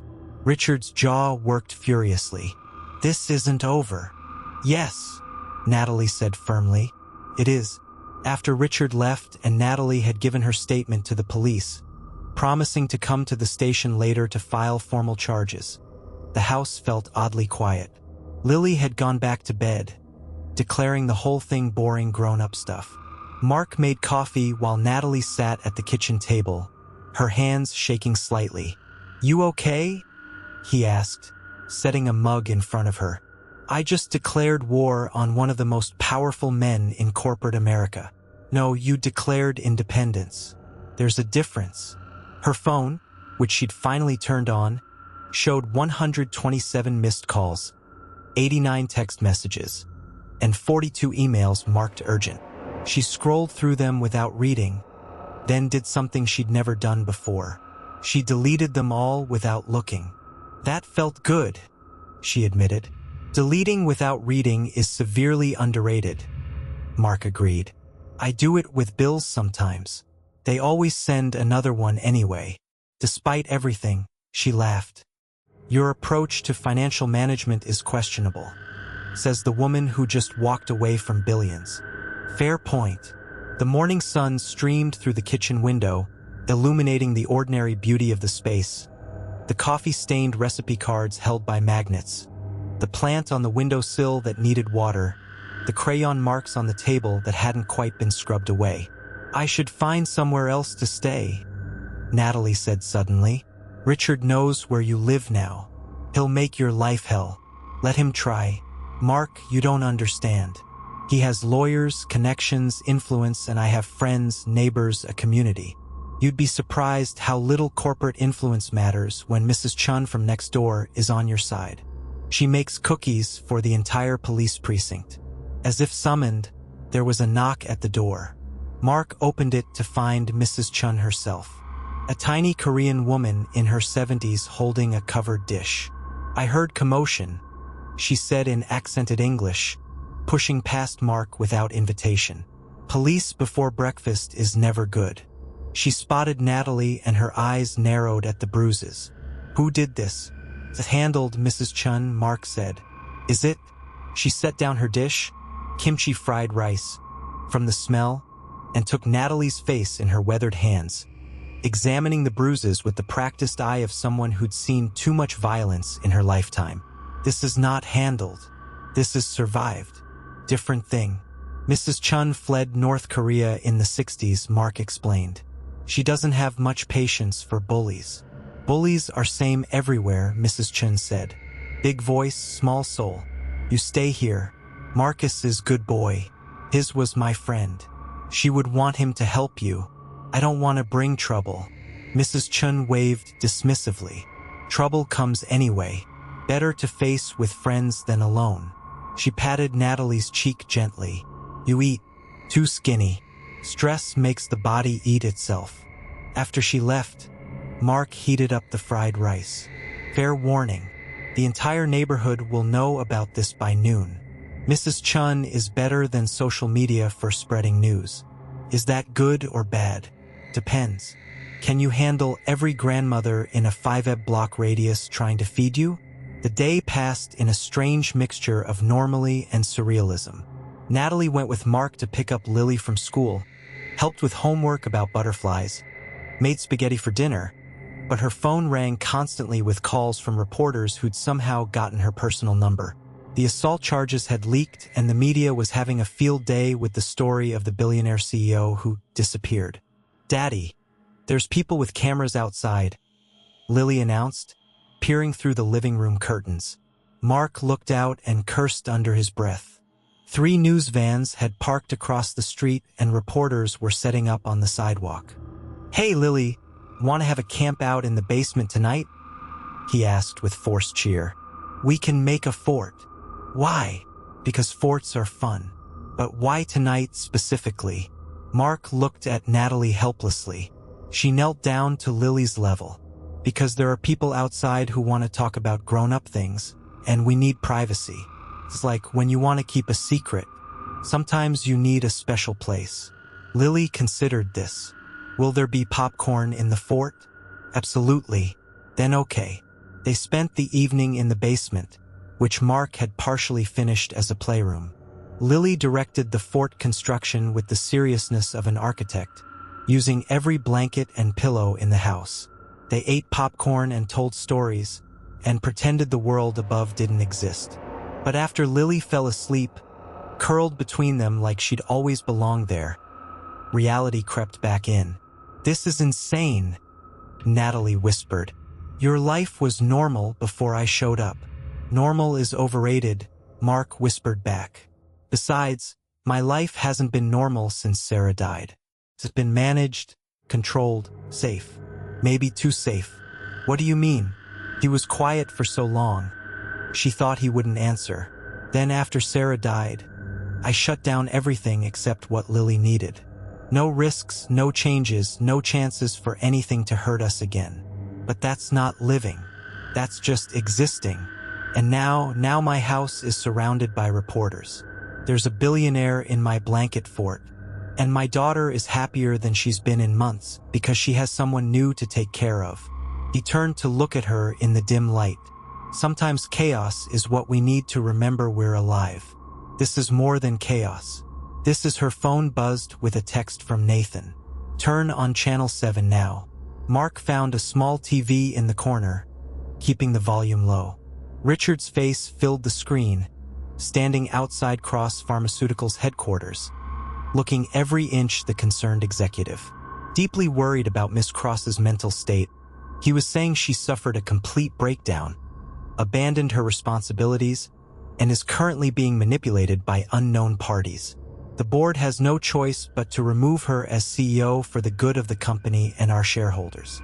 That bastard, Natalie breathed, but the reporter wasn't buying it.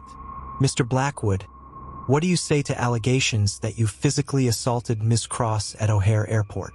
We've obtained security footage that appears to show Richard's composure cracked. That's taken completely out of context. The screen cut to grainy but clear footage of Richard striking Natalie, her falling to her knees, Mark stepping in. The anchor's voice narrated, Chic police confirmed that assault charges have been filed against Richard Blackwood, interim CEO of Cross Pharmaceuticals. Meanwhile, questions arise about the hostile takeover of the company and allegations of forced marriage arrangements with foreign investors. Mark turned off the TV. Well, that's something. He'll spin it. He always does. Maybe, but the truth has a way of outlasting spin. Natalie's phone rang. Her personal lawyer. Miss Cross, I'm sorry to call so late, but you need to know the board held an emergency vote. You've been officially removed as CEO. I expected that. But here's the interesting part. 3 board members voted against it and have since resigned in protest. They're willing to testify that Richard has been planning this coup for months, long before your father's death. Natalie sat up straighter. What? There's more. We've been contacted by someone from the Sakamoto Corporation. They're claiming Richard misrepresented the marriage arrangement, that they were told you were fully consenting. They're pulling out of all negotiations and considering legal action against him for fraud. After she hung up, Natalie relayed the information to Mark. Sounds like Richard's empire is the one crumbling. He observed. It doesn't matter. The damage is done. The company will probably collapse. Jobs will be lost. Hey, Mark touched her shoulder gently. You can't save everyone. You said that yourself. I know, but no buts. You made a choice to save yourself. That's not selfish. That's necessary. Lily stirred between them, mumbling something about butterflies. They both fell silent, watching her sleep. She's incredible, Natalie whispered. She's been through more than any kid should have to, but she chose joy anyway. Every day she chooses it. How? I don't know. Grace, maybe. Or just the wisdom of being 6 and knowing that tomorrow always comes with new possibilities. The basement was warm and close, filled with the sound of Lily's breathing and the distant murmur of reporters outside. Natalie found herself studying Mark's profile in the dim light. The strong jaw, the lines around his eyes that spoke of both laughter and pain, the careful way he adjusted the blanket around his daughter. What? He asked, catching her staring. You're not what I expected. What did you expect? I don't know. My father always said there were wolves and sheep in the world, predators and prey. You're neither. What am I then? A shepherd? Maybe? Someone who protects without consuming? That's poetic for a CEO? Former CEO, current Blanket Fort resident. He smiled, and something in her chest fluttered, a feeling she'd thought her father had trained out of her long ago. Mark, she started, then stopped. What could she say? That in 3 days he'd shown her more kindness than she'd experienced in years. That his daughter had taught her more about resilience than any business school. That this basement fort felt more real than any boardroom. I know, he said quietly. It's too fast, too strange, too everything. But Natalie, life doesn't wait for perfect timing. Sarah taught me that. We had 2 years when we should have had 50. But those 2 years were worth everything because we didn't waste them waiting for someday. What are you saying? I'm saying that when you're ready, if you're ever ready, we'll be here. Not because you're rich or powerful or any of that, but because Lily already considers you family and she's never wrong about people. And you? He was quiet for a moment. I haven't felt anything but grief and responsibility for 3 years. Then you showed up broken and brave. And suddenly I remembered that hearts can do more than just survive. Before Natalie could respond, Lily sat up suddenly, fully awake. The reporters are still there, she announced as if she'd been monitoring them in her sleep. Yeah, kiddo. They'll probably be there tomorrow, too. That's dumb. Don't they have homes? They're doing their jobs. Lily considered this. Their jobs are dumb. She looked at Natalie. Are they here because of you? Yes. I'm sorry. Don't be sorry. You're famous. That's cool. Like, are you more famous than the president? No, definitely not. More famous than Taylor Swift? Not even close. Oh well, still cool, I guess. Lily snuggled back down between them. Can we live in the fort forever? Forts aren't forever. Baby, Mark said gently. But the feeling is, Lily said with certainty, the fort feeling. Safe and together and warm. That's forever, right? Natalie felt tears prick her eyes. Yes, she whispered. That's forever. The next morning came too soon, with sunlight streaming through the basement windows and the sound of even more commotion outside. Mark went up first to assess the situation, returning with a grim expression. It's a circus out there. Reporters, photographers, and Natalie. Your stepbrother is on the front porch. Nathan stood outside looking haggard, his usual polish replaced by stubble and wrinkled clothes. Jesus, Nat, he said when she opened the door. I've been calling for hours. My phone was off. Can I come in?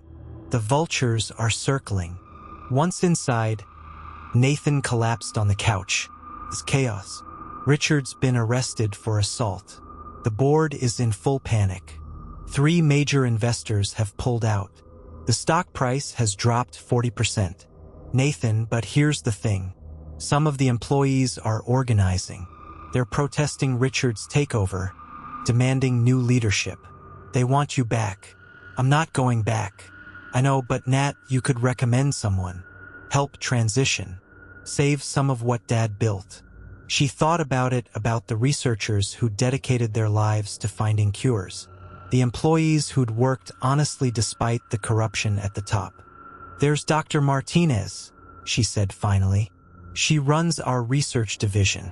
She's brilliant, ethical, and the employees trust her. Would she take it if the board gave her real power to reform things? Maybe. Nathan nodded, already pulling out his phone. I'll make some calls. I still have influence with some board members. While Nathan worked his phone in the kitchen, Natalie found Lily in the living room carefully drawing at her little table, deliberately ignoring the chaos outside. What are you drawing? Our family, Lily said, showing her the picture. There were 4 figures: Lily, Mark, Natalie, and a figure surrounded by clouds. That's Mommy watching from heaven. I think she's happy. Why? Because Daddy's smiling again. See? She pointed to the figure of Mark in her drawing, his mouth a pronounced upward curve. He hasn't smiled like that in forever. Mark appeared in the doorway and Lily immediately showed him the picture. Something passed over his face. Pain, joy, acceptance all at once. It's perfect, kiddo, he said softly. The doorbell rang and Mark sighed. If that's another reporter, but it wasn't. It was Tom from the workshop along with Jerome and Miguel. Behind them stood Mrs. Chun and what looked like half the neighborhood. Heard you were having a reporter problem, Tom said with a grin. Thought you might need some backup. What are you, a community meeting? Mrs. Chun announced on your front lawn about neighborhood beautification project. Very important, very loud. Reporters hate competition. Within minutes, the neighbors had set up tables and chairs on Mark's lawn, effectively creating a barrier between the house and the media. Someone brought a speaker and played music. Kids ran around playing tag. Mrs. Chun directed everything like a general, occasionally glaring at reporters who got too close. Your neighbors are amazing, Natalie said to Mark, watching from the window.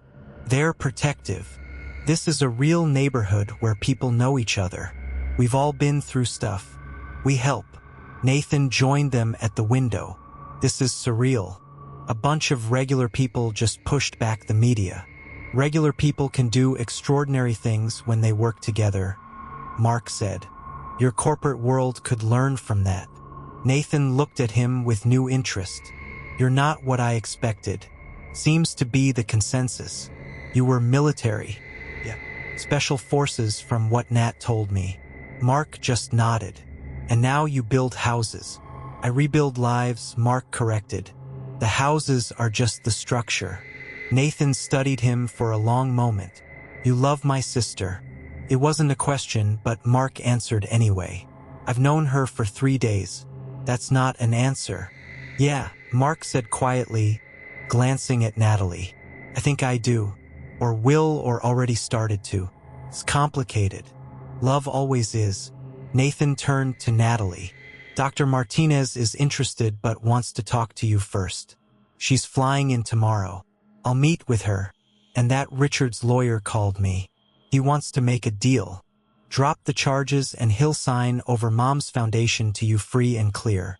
No deals, Natalie said firmly. He assaulted me. He terrorized Mark and Lily.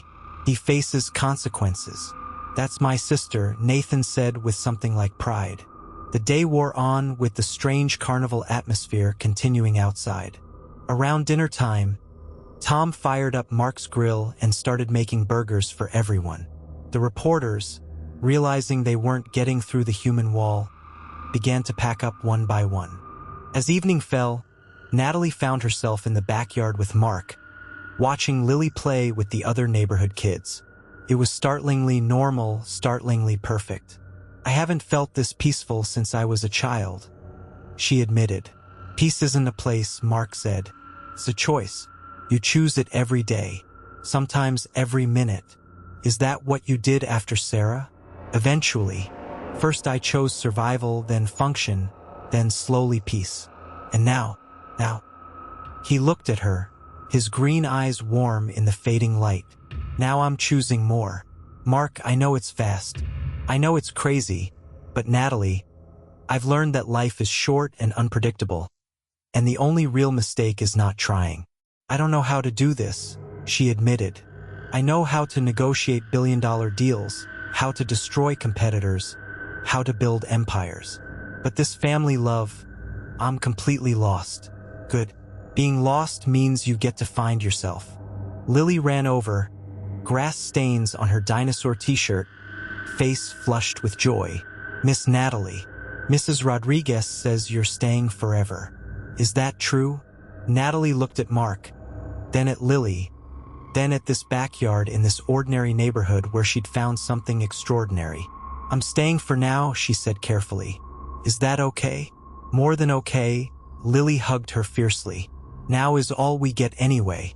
Daddy says yesterday is gone and tomorrow isn't promised. So now is the only thing that's real. Your daddy's very wise. The wisest except about vegetables. He thinks they're food. As Lily ran back to play, Mark moved closer to Natalie.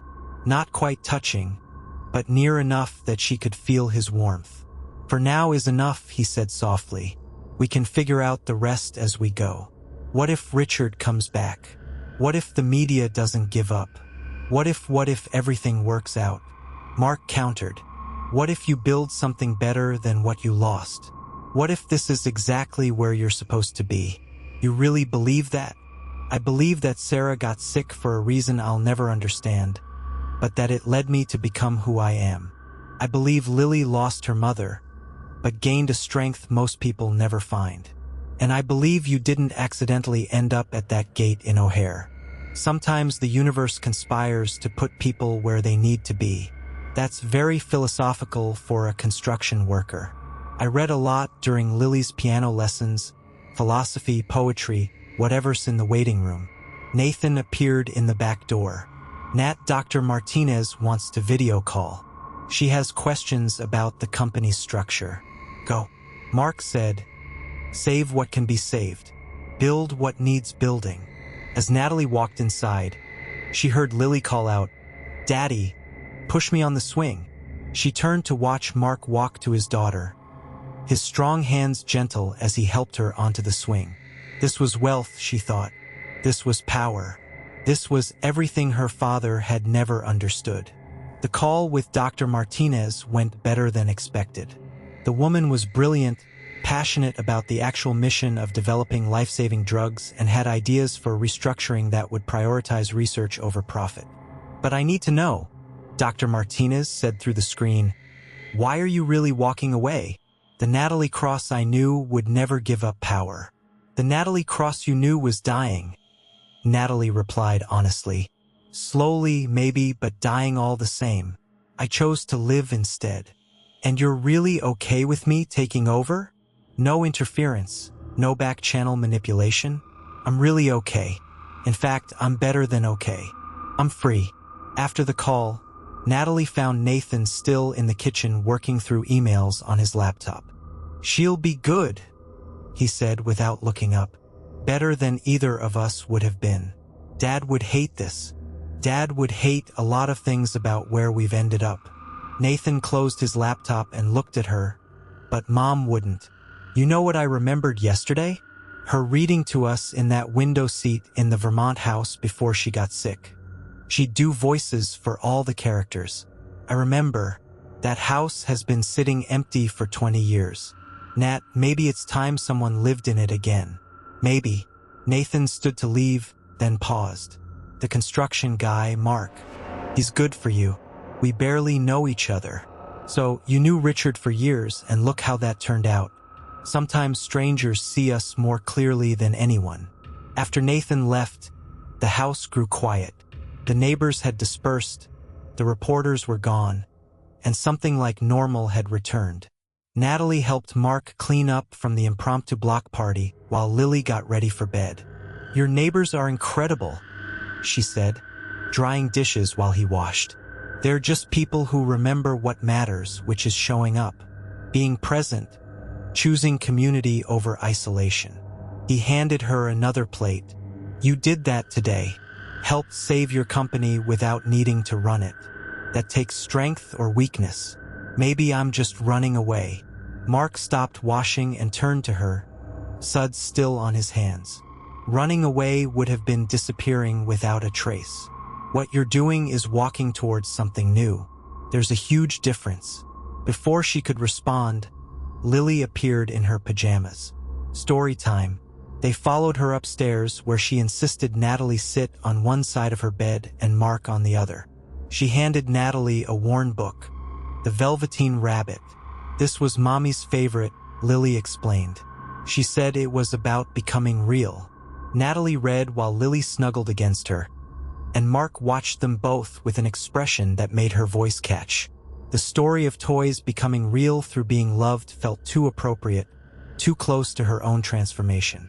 When Lily was asleep, they stood in the hallway, neither quite ready to separate. "Thank you," Natalie said, "for everything. For saving me at the airport, for taking me in, for..." Mark kissed her. It was gentle, uncertain, a question more than a statement. She answered by kissing him back, her hands finding his shoulders, his arms wrapping around her waist. When they pulled apart, both were breathless. "Too fast?" he asked. "Everything about this is too fast," she replied. "But maybe that's okay. Maybe I've been moving too slowly my whole life, thinking I had forever to figure out how to be happy. And now I know better. Now I know that happiness isn't a destination you reach after achieving everything else. It's a choice you make in the middle of the chaos. So you're choosing?" I'm choosing. They stood there in the dim hallway, holding each other while the house settled around them with comfortable creaks and sigh.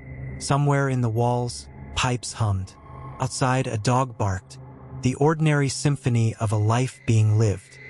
"Stay," Mark said softly. "Not just for tonight," the word implied. "Not just for now. Stay for the possibility of what could be." "Okay," Natalie whispered. That night, she didn't sleep in the spare room. She lay beside Mark in his bed, not making love, not yet, but holding each other like survivors of the same storm. He told her about Sarah's last days, how she'd made him promise to find joy again. She told him about her mother's death, how her father had forbidden grief, demanding strength instead. "We're both haunted," Mark said into the darkness. "Maybe that's why we recognize each other. Or maybe we're both ready to stop being ghosts." In the morning, Natalie woke to find Lily had crawled into bed between them, Mr. Elephant squashed beneath her arm. "Family snuggle," Lily announced sleepily. "The best kind of morning." And it was. Despite everything waiting outside, lawyers and media and the collapse of an empire, inside this small bedroom in this modest house, Natalie had found something worth more than all the money she'd walked away from. She'd found home. The weeks that followed blurred together in a rhythm Natalie had never known. Breakfast chaos with Lily, demanding different cereals every day. Walks to school where the little girl insisted on jumping over every crack in the sidewalk. Afternoons at the women's shelter where Natalie discovered she had a gift for grant writing. Evenings in Mark's workshop learning the satisfaction of creating something with her own hands. But the outside world hadn't forgotten about her. The trial date for Richard's assault charges was set, and the media attention intensified rather than faded.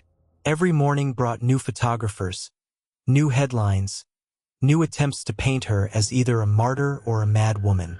"Miss Natalie, you're in the newspaper again," Lily announced one morning, spreading the Chicago Tribune across the breakfast table. "They used a bad picture, though. Your hair looks weird." Natalie glanced at the headline, "Fallen CEO hides in blue-collar romance." The article speculated about her mental state, her relationship with Mark, and whether she was being manipulated or had simply snapped under pressure. "They don't know anything about us," Mark said, reading over her shoulder. "Let them guess." But it wasn't that simple. The attention was affecting everything. Lily had been moved to a different entrance at school to avoid photographers. Mark's clients were being harassed for comments, and the women's shelter had been forced to hire security. "This isn't sustainable," Natalie said that evening as they watched Lily practice piano, her small fingers stumbling over scales. "I'm disrupting everyone's lives." "You're enriching them," Mark corrected. "Ask anyone in this neighborhood if they'd rather go back to before you came. But Lily is thriving. Look at her." Lily had abandoned scales and was now improvising something that sounded like a cross between Twinkle and a funeral march, singing nonsense words with complete conviction. "She's terrible at piano," Natalie observed fondly. "The worst," Mark agreed. "But she loves it. That's what matters." That night, after Lily was asleep, they sat on the porch despite the cold November air. Mark had built a fire in the small fire pit, and they huddled under a blanket, watching flames dance. "I've been thinking about the Vermont house," Natalie said suddenly. Mark tensed slightly. "Oh, it's just sitting there, empty. Mom loved that house. She said it was where she could breathe." "Are you thinking of going there?" "I'm thinking of us going there, all three of us, just for a while until the trial is over and the media finds something else to obsess about." Mark was quiet for a long moment. "That's a big step. Everything we've done has been a big step. You kissed me after knowing me for 4 days. 3.5, he corrected with a slight smile. "And you kissed me back." "I did." She turned to face him fully. "Mark, I know this is fast and crazy and completely illogical, but nothing about my old life was logical either. And look where that got me. Maybe it's time to try illogical. What about Lily's school? There are schools in Vermont. Good ones. And she could have space to run, trees to climb, a real childhood. My business. You could start over there. Vermont needs builders, too. Or you could do something completely different. When's the last time you chose something just because you wanted it, not because you had to?" Mark stared into the fire, and she could see him wrestling with possibilities, responsibilities, the weight of 3 years of carefully controlled stability. "Sarah would have loved this," he said finally. "The spontaneity of it. She always said I was too careful, too planned. What do you say?" "I say Lily is going to lose her mind with excitement. She's been asking if we can get a dog. This would pretty much guarantee we'd have to. Is that a yes?" Instead of answering, Mark went inside and came back with his laptop. "Show me this house." She pulled up photos from the real estate listing that had been maintained for 2 decades. The Victorian farmhouse sat on 40 acres with views of mountains and a pond that froze in winter for skating. "Jesus," Mark breathed. "It's perfect. It needs work. It's been maintained, but not updated. The kitchen is from the 8s. The heating system is ancient, and I'm pretty sure there are families of raccoons in the attic. So it's a project, a massive project. I like projects." He closed the laptop and looked at her. "But Natalie, if we do this, when we do this, it can't be about running away. It has to be about running toward what? A life, a real one. Not a temporary escape or a hideout, but a choice to build something together. Is that what you want? To build something with me? I've wanted it since you stood up to Richard in my living room," he admitted. "Maybe even since the airport. You were so broken and so strong at the same time. I thought this is someone who understands that life can shatter you, and you can still choose to keep going." "I'm in love with you," Natalie said suddenly, the words surprising her as much as him. "I know it's too soon and too much, but I am. You and Lily both." "Is that crazy?" "Completely," Mark said, pulling her closer. "But Sarah fell in love with me in a week. Sometimes you just know. And you? Do you know?" He kissed her instead of answering, deep and certain. A promise without words. When they broke apart, both were breathing hard. "We should tell Lily in the morning," he said. "Tell her what exactly?" "That we're going on an adventure." She'll fill in the rest with her imagination. But they didn't have to wait until morning. Lily appeared in the doorway, rubbing sleepy eyes, Mr. Elephant dragging behind her. "I had a dream about Mommy," she announced, climbing into Mark's lap. "She said we're going somewhere with trees." Mark and Natalie exchanged glances over her head. "What else did she say?" Mark asked carefully. "That Miss Natalie is our person now, and that it's okay to be happy." Lily yawned enormously. "Also that I should get a dog. A big one." "Your subconscious is very specific," Natalie observed. "It's not my sub-whatever," Lily said with dignity. "It's Mommy. She visits sometimes in dreams. Not scary, just to check in." Mark's eyes glistened in the firelight. "And she said it's okay to be happy. She said it's more than okay. She said it's the whole point." Lily snuggled deeper into his chest. "Are we going somewhere with trees?" "Maybe," Mark said. "Would you like that?" "Yes." "Can we go tomorrow?" "Not tomorrow, but soon. We have to pack and plan and then get a dog." "We'll see about the dog." "That means yes," Lily told Natalie confidentially. "When Daddy says we'll see, it always means yes eventually." The next morning brought a call from Nathan with unexpected news. "Richard had a heart attack," he said without preamble. "He's in intensive care. His lawyer wants to talk about a plea deal." Natalie felt nothing at first, then a strange mix of pity and relief. Is he going to survive? Probably, but he's done. The board has completely removed him, and there's talk of criminal charges beyond the assault. Apparently, he'd been embezzling for years, hiding it in the merger documents. God. Yeah, karma's A with good timing. Nathan paused. "The media is going to go even crazier with this. You might want to." "We're leaving," Natalie said, "going to Mom's house in Vermont for a while. We, Mark, Lily, and me. That's fast. Everything about this has been fast. But Nathan, I've been dying slowly for years. Now I'm finally living quickly. What about the trial? I'll come back for it if it happens. But with Richard in the hospital and bigger charges pending, the assault might be the least of his problems. And Mark's okay with uprooting his whole life." "We're not uprooting, we're replanting." Nathan laughed. Actually laughed. "Mom would love this. You running off to Vermont with a construction worker and his kid. It's like a romance novel she would have hidden from Dad." "Come visit," Natalie said impulsively. "When we're settled, come for Christmas. I haven't had a real Christmas in years." Then it's time. The next few days were a whirlwind of preparation. Mark arranged for Tom to take over his current projects, promising to return if needed. The crew threw an impromptu goodbye party at the workshop with Jerome making a speech about how the boss finally found someone who could handle his stubbornness and Miguel presenting Lily with a tiny tool belt for Vermont adventures. Mrs. Chun cried when they told her, then immediately began packing food for their journey. "Ver is cold," she said as if they didn't know. "You need soup and kimchi. Kimchi fixes everything." The hardest part was Lily's school. She'd made friends, had routines, felt safe there. But when they explained about the house with land and trees and room for a dog, her eyes went wide with possibility. "Can I have a tree house?" she asked. "We can build one together," Mark promised. "And a swing. Multiple swings. And chickens? Let's start with the dog and see how it goes." On their last night in Chicago, they had dinner with the neighbors.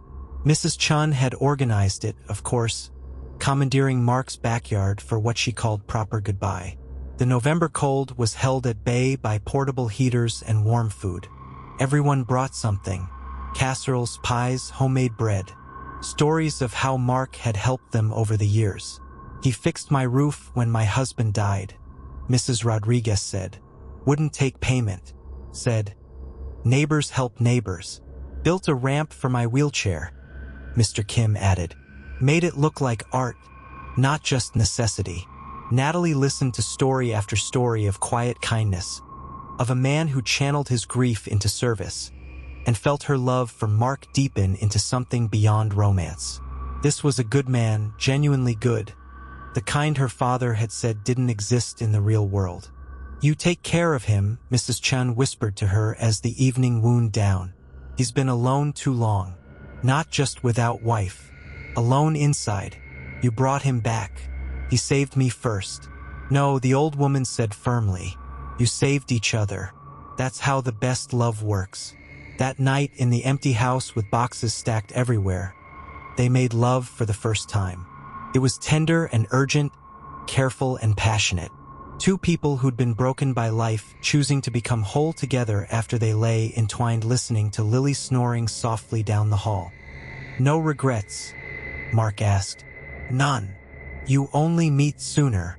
We met exactly when we were supposed to," Natalie said. "Any sooner, and I wouldn't have been ready. I would have been too caught up in my father's world to see you, and I would have been too deep in grief to let you in. So we met at the perfect broken moment." "The perfect broken moment," Mark agreed. "I like that." They left early the next morning, Lily bouncing with excitement in the back seat, the truck loaded with their essentials. The rest would be shipped later. As they drove out of the neighborhood, Natalie saw Mrs. Chun standing on her porch waving. Tom and his crew were outside the workshop raising coffee cups in salute. The city that had sheltered her when she fell was saying goodbye. "You okay?" Mark asked, reaching over to take her hand. "More than okay. Even though you're leaving everything behind." "I'm not leaving everything. I'm taking what matters," Lily piped up from the back. "And we're going toward what's next." "That's what Daddy said. We're going toward our new life." The drive to Vermont took 2 days with an overnight stop at a motel that Lily declared the best ever simply because it had a pool. They ate at roadside diners, played card games, sang along to the radio. Normal things, family things. As they crossed into Vermont, the landscape changed. Mountains rising, trees thickening, the sky somehow seeming bigger. Lily pressed her face to the window, trying to see everything at once. "It's like a fairy tale," she breathed. The house, when they finally arrived, was both better and worse than Natalie remembered. The structure was solid, Mark confirmed after a careful inspection. But 20 years of minimal habitation had left it feeling hollow, waiting. "It needs so much work," Natalie said, standing in the dusty kitchen. "It needs life," Mark corrected. "That's different from work." Lily had already raced through every room, claiming the one with a window seat as hers. "It's perfect," she shouted from upstairs. "I can see forever." They spent the first night camping in the living room, sleeping bags on the floor, the fireplace crackling with their first fire. Lily fell asleep between them, mumbling about tree houses and dogs and chickens. "What have we done?" Natalie whispered, looking around at the cobwebs and outdated wallpaper. "Something brave," Mark replied. "Something real." The next morning brought unexpected visitors. A pickup truck rumbled up the long driveway and an elderly couple emerged. The Wheelers, they introduced themselves, the nearest neighbors from 2 miles down the road. "We knew your mother," Mrs. Wheeler said to Natalie. "Lovely woman. We've been keeping an eye on the place, making sure the pipes don't freeze, that sort of thing." "Thank you," Natalie said, touched by these strangers' kindness. "Town's been waiting for someone to live here again," Mr. Wheeler added, eyeing Mark with approval. "You folks planning to stay?" Mark and Natalie exchanged glances. "We're planning to try," Mark said. "Good enough," Mr. Wheeler said. "You need anything, you call. That's how it works here. Also, there's a town meeting Tuesday nights. Not required, but recommended if you want to know what's what." After they left, leaving a casserole and fresh eggs, Lily danced around the kitchen. "We have neighbors and they brought food. This place is magic." Over the following weeks, the house began its transformation. Mark worked methodically, fixing the urgent things first. Heating, plumbing, electrical issues that could cause problems. Natalie painted while Lily helped by providing constant commentary and occasional artwork for the walls. The town embraced them cautiously at first, then warmly, as they showed they weren't just rich city people playing at country life. Mark joined the volunteer fire department. Natalie began helping with the town's grant applications. Her corporate experience suddenly useful in a different way. Lily charmed everyone at the local school, immediately becoming best friends with a girl named Emma, who also believed in fairy houses and talking animals. "We did it," Natalie said one evening, standing in their newly functional kitchen while Mark cooked and Lily did homework at the table. "We actually did it." "Did what?" Mark asked, stirring something that smelled like heaven. "Created a life. A real one. We're still creating it," he pointed out. Every day. A knock at the door interrupted them. Natalie opened it to find Nathan standing there looking uncertain and holding an expensive bottle of wine. "You actually came," she said, hugging him. "You actually invited me." He looked around, taking in the comfortable chaos, the warmth, the life. "This is different from what I expected." "Uncle Nathan," Lily shrieked, though she'd only met him twice. "Come see my room. I have a reading nook now. Daddy built it."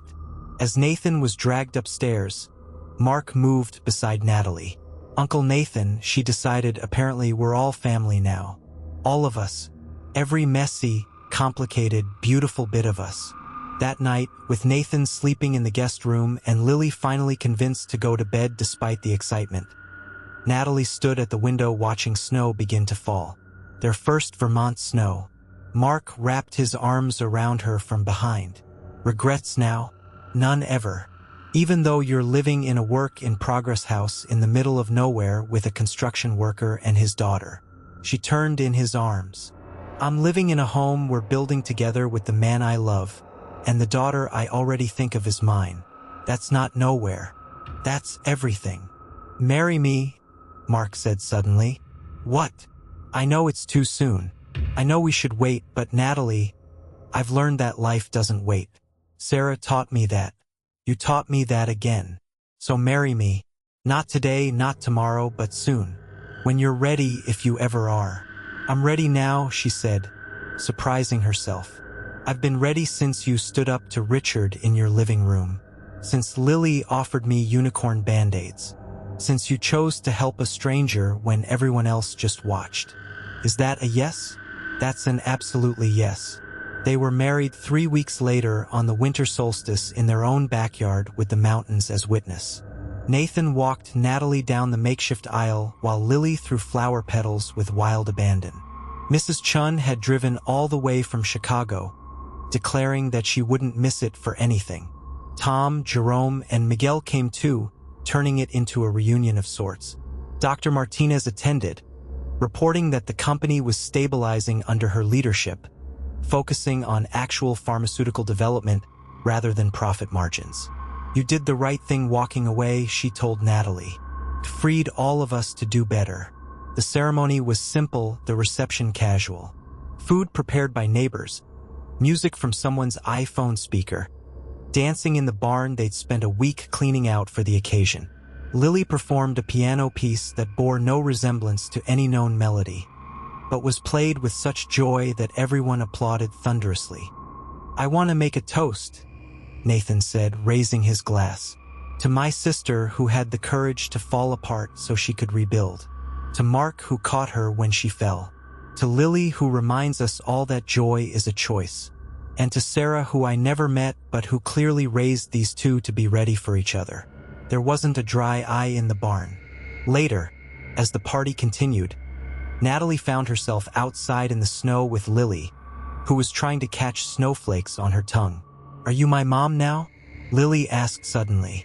Natalie's heart clenched. "I'm your Natalie. Is that okay?" "More than okay. I think I can have a mommy in heaven and a Natalie on earth. That's like being double loved." "Double loved. I like that." "Me too." Lily took her hand. "Want to know a secret?" "Always. I think mommy sent you like a present. Not a replacement, but an addition. Like when you think your family is complete, but then someone new comes and you realize there was a space for them all along." Natalie knelt in the snow, not caring about her wedding dress, and hugged Lily tight. "You know what? I think you might be right. I'm always right about family stuff, Lily said matter-of-factly. "It's my superpower." As they stood to go back inside, a figure appeared at the edge of the property. For a moment, Natalie's heart stopped, thinking it might be Richard or some remnant of her old life come to destroy this new one. But it was just Mr. Wheeler coming to deliver his own wedding gift. A puppy, golden retriever mixed with something indeterminate. All pause and enthusiasm. "Every family needs a dog," he said gruffly. "This one needs a family." Seemed like a match. Lily's scream of joy could probably be heard in Chicago. "What should we name him?" Mark asked, laughing as the puppy immediately tried to eat his shoelaces. "Hope," Natalie said without hesitation. "We should name him Hope." "Hope the dog," Lily giggled. "That's silly." "The best things usually are," Mark said, catching Natalie's eye. As the evening wound down and guests began to leave, Natalie stood in her mother's house, now their house, and marveled at the journey. 6 weeks ago, she'd been a CEO with billions at her command and emptiness in her heart. Now she was a wife, a mother figure, a community member, a woman with paint under her fingernails and love in every corner of her life. "Thank you," she whispered to whatever force had orchestrated this fate. Chance, Sarah's spirit, her mother's, or just the beautiful chaos of life itself. "For what?" Mark asked, coming up beside her. "For catching me when I fell. Thank you for being brave enough to fall. Thank you both for talking too much when people are trying to sleep." Lily called from upstairs, and they laughed. Outside, snow continued to fall, covering the world in fresh white, making everything new. Inside, their chosen family settled into their first night as official legal real. The puppy snored on Lily's bed despite rules about dogs and furniture. Nathan stayed up late, fixing the ancient coffee maker with surprising skill. Mark and Natalie held each other in their room with its drafty windows and creaking floors perfect in its imperfection. "So this is happiness?" Natalie murmured against Mark's chest.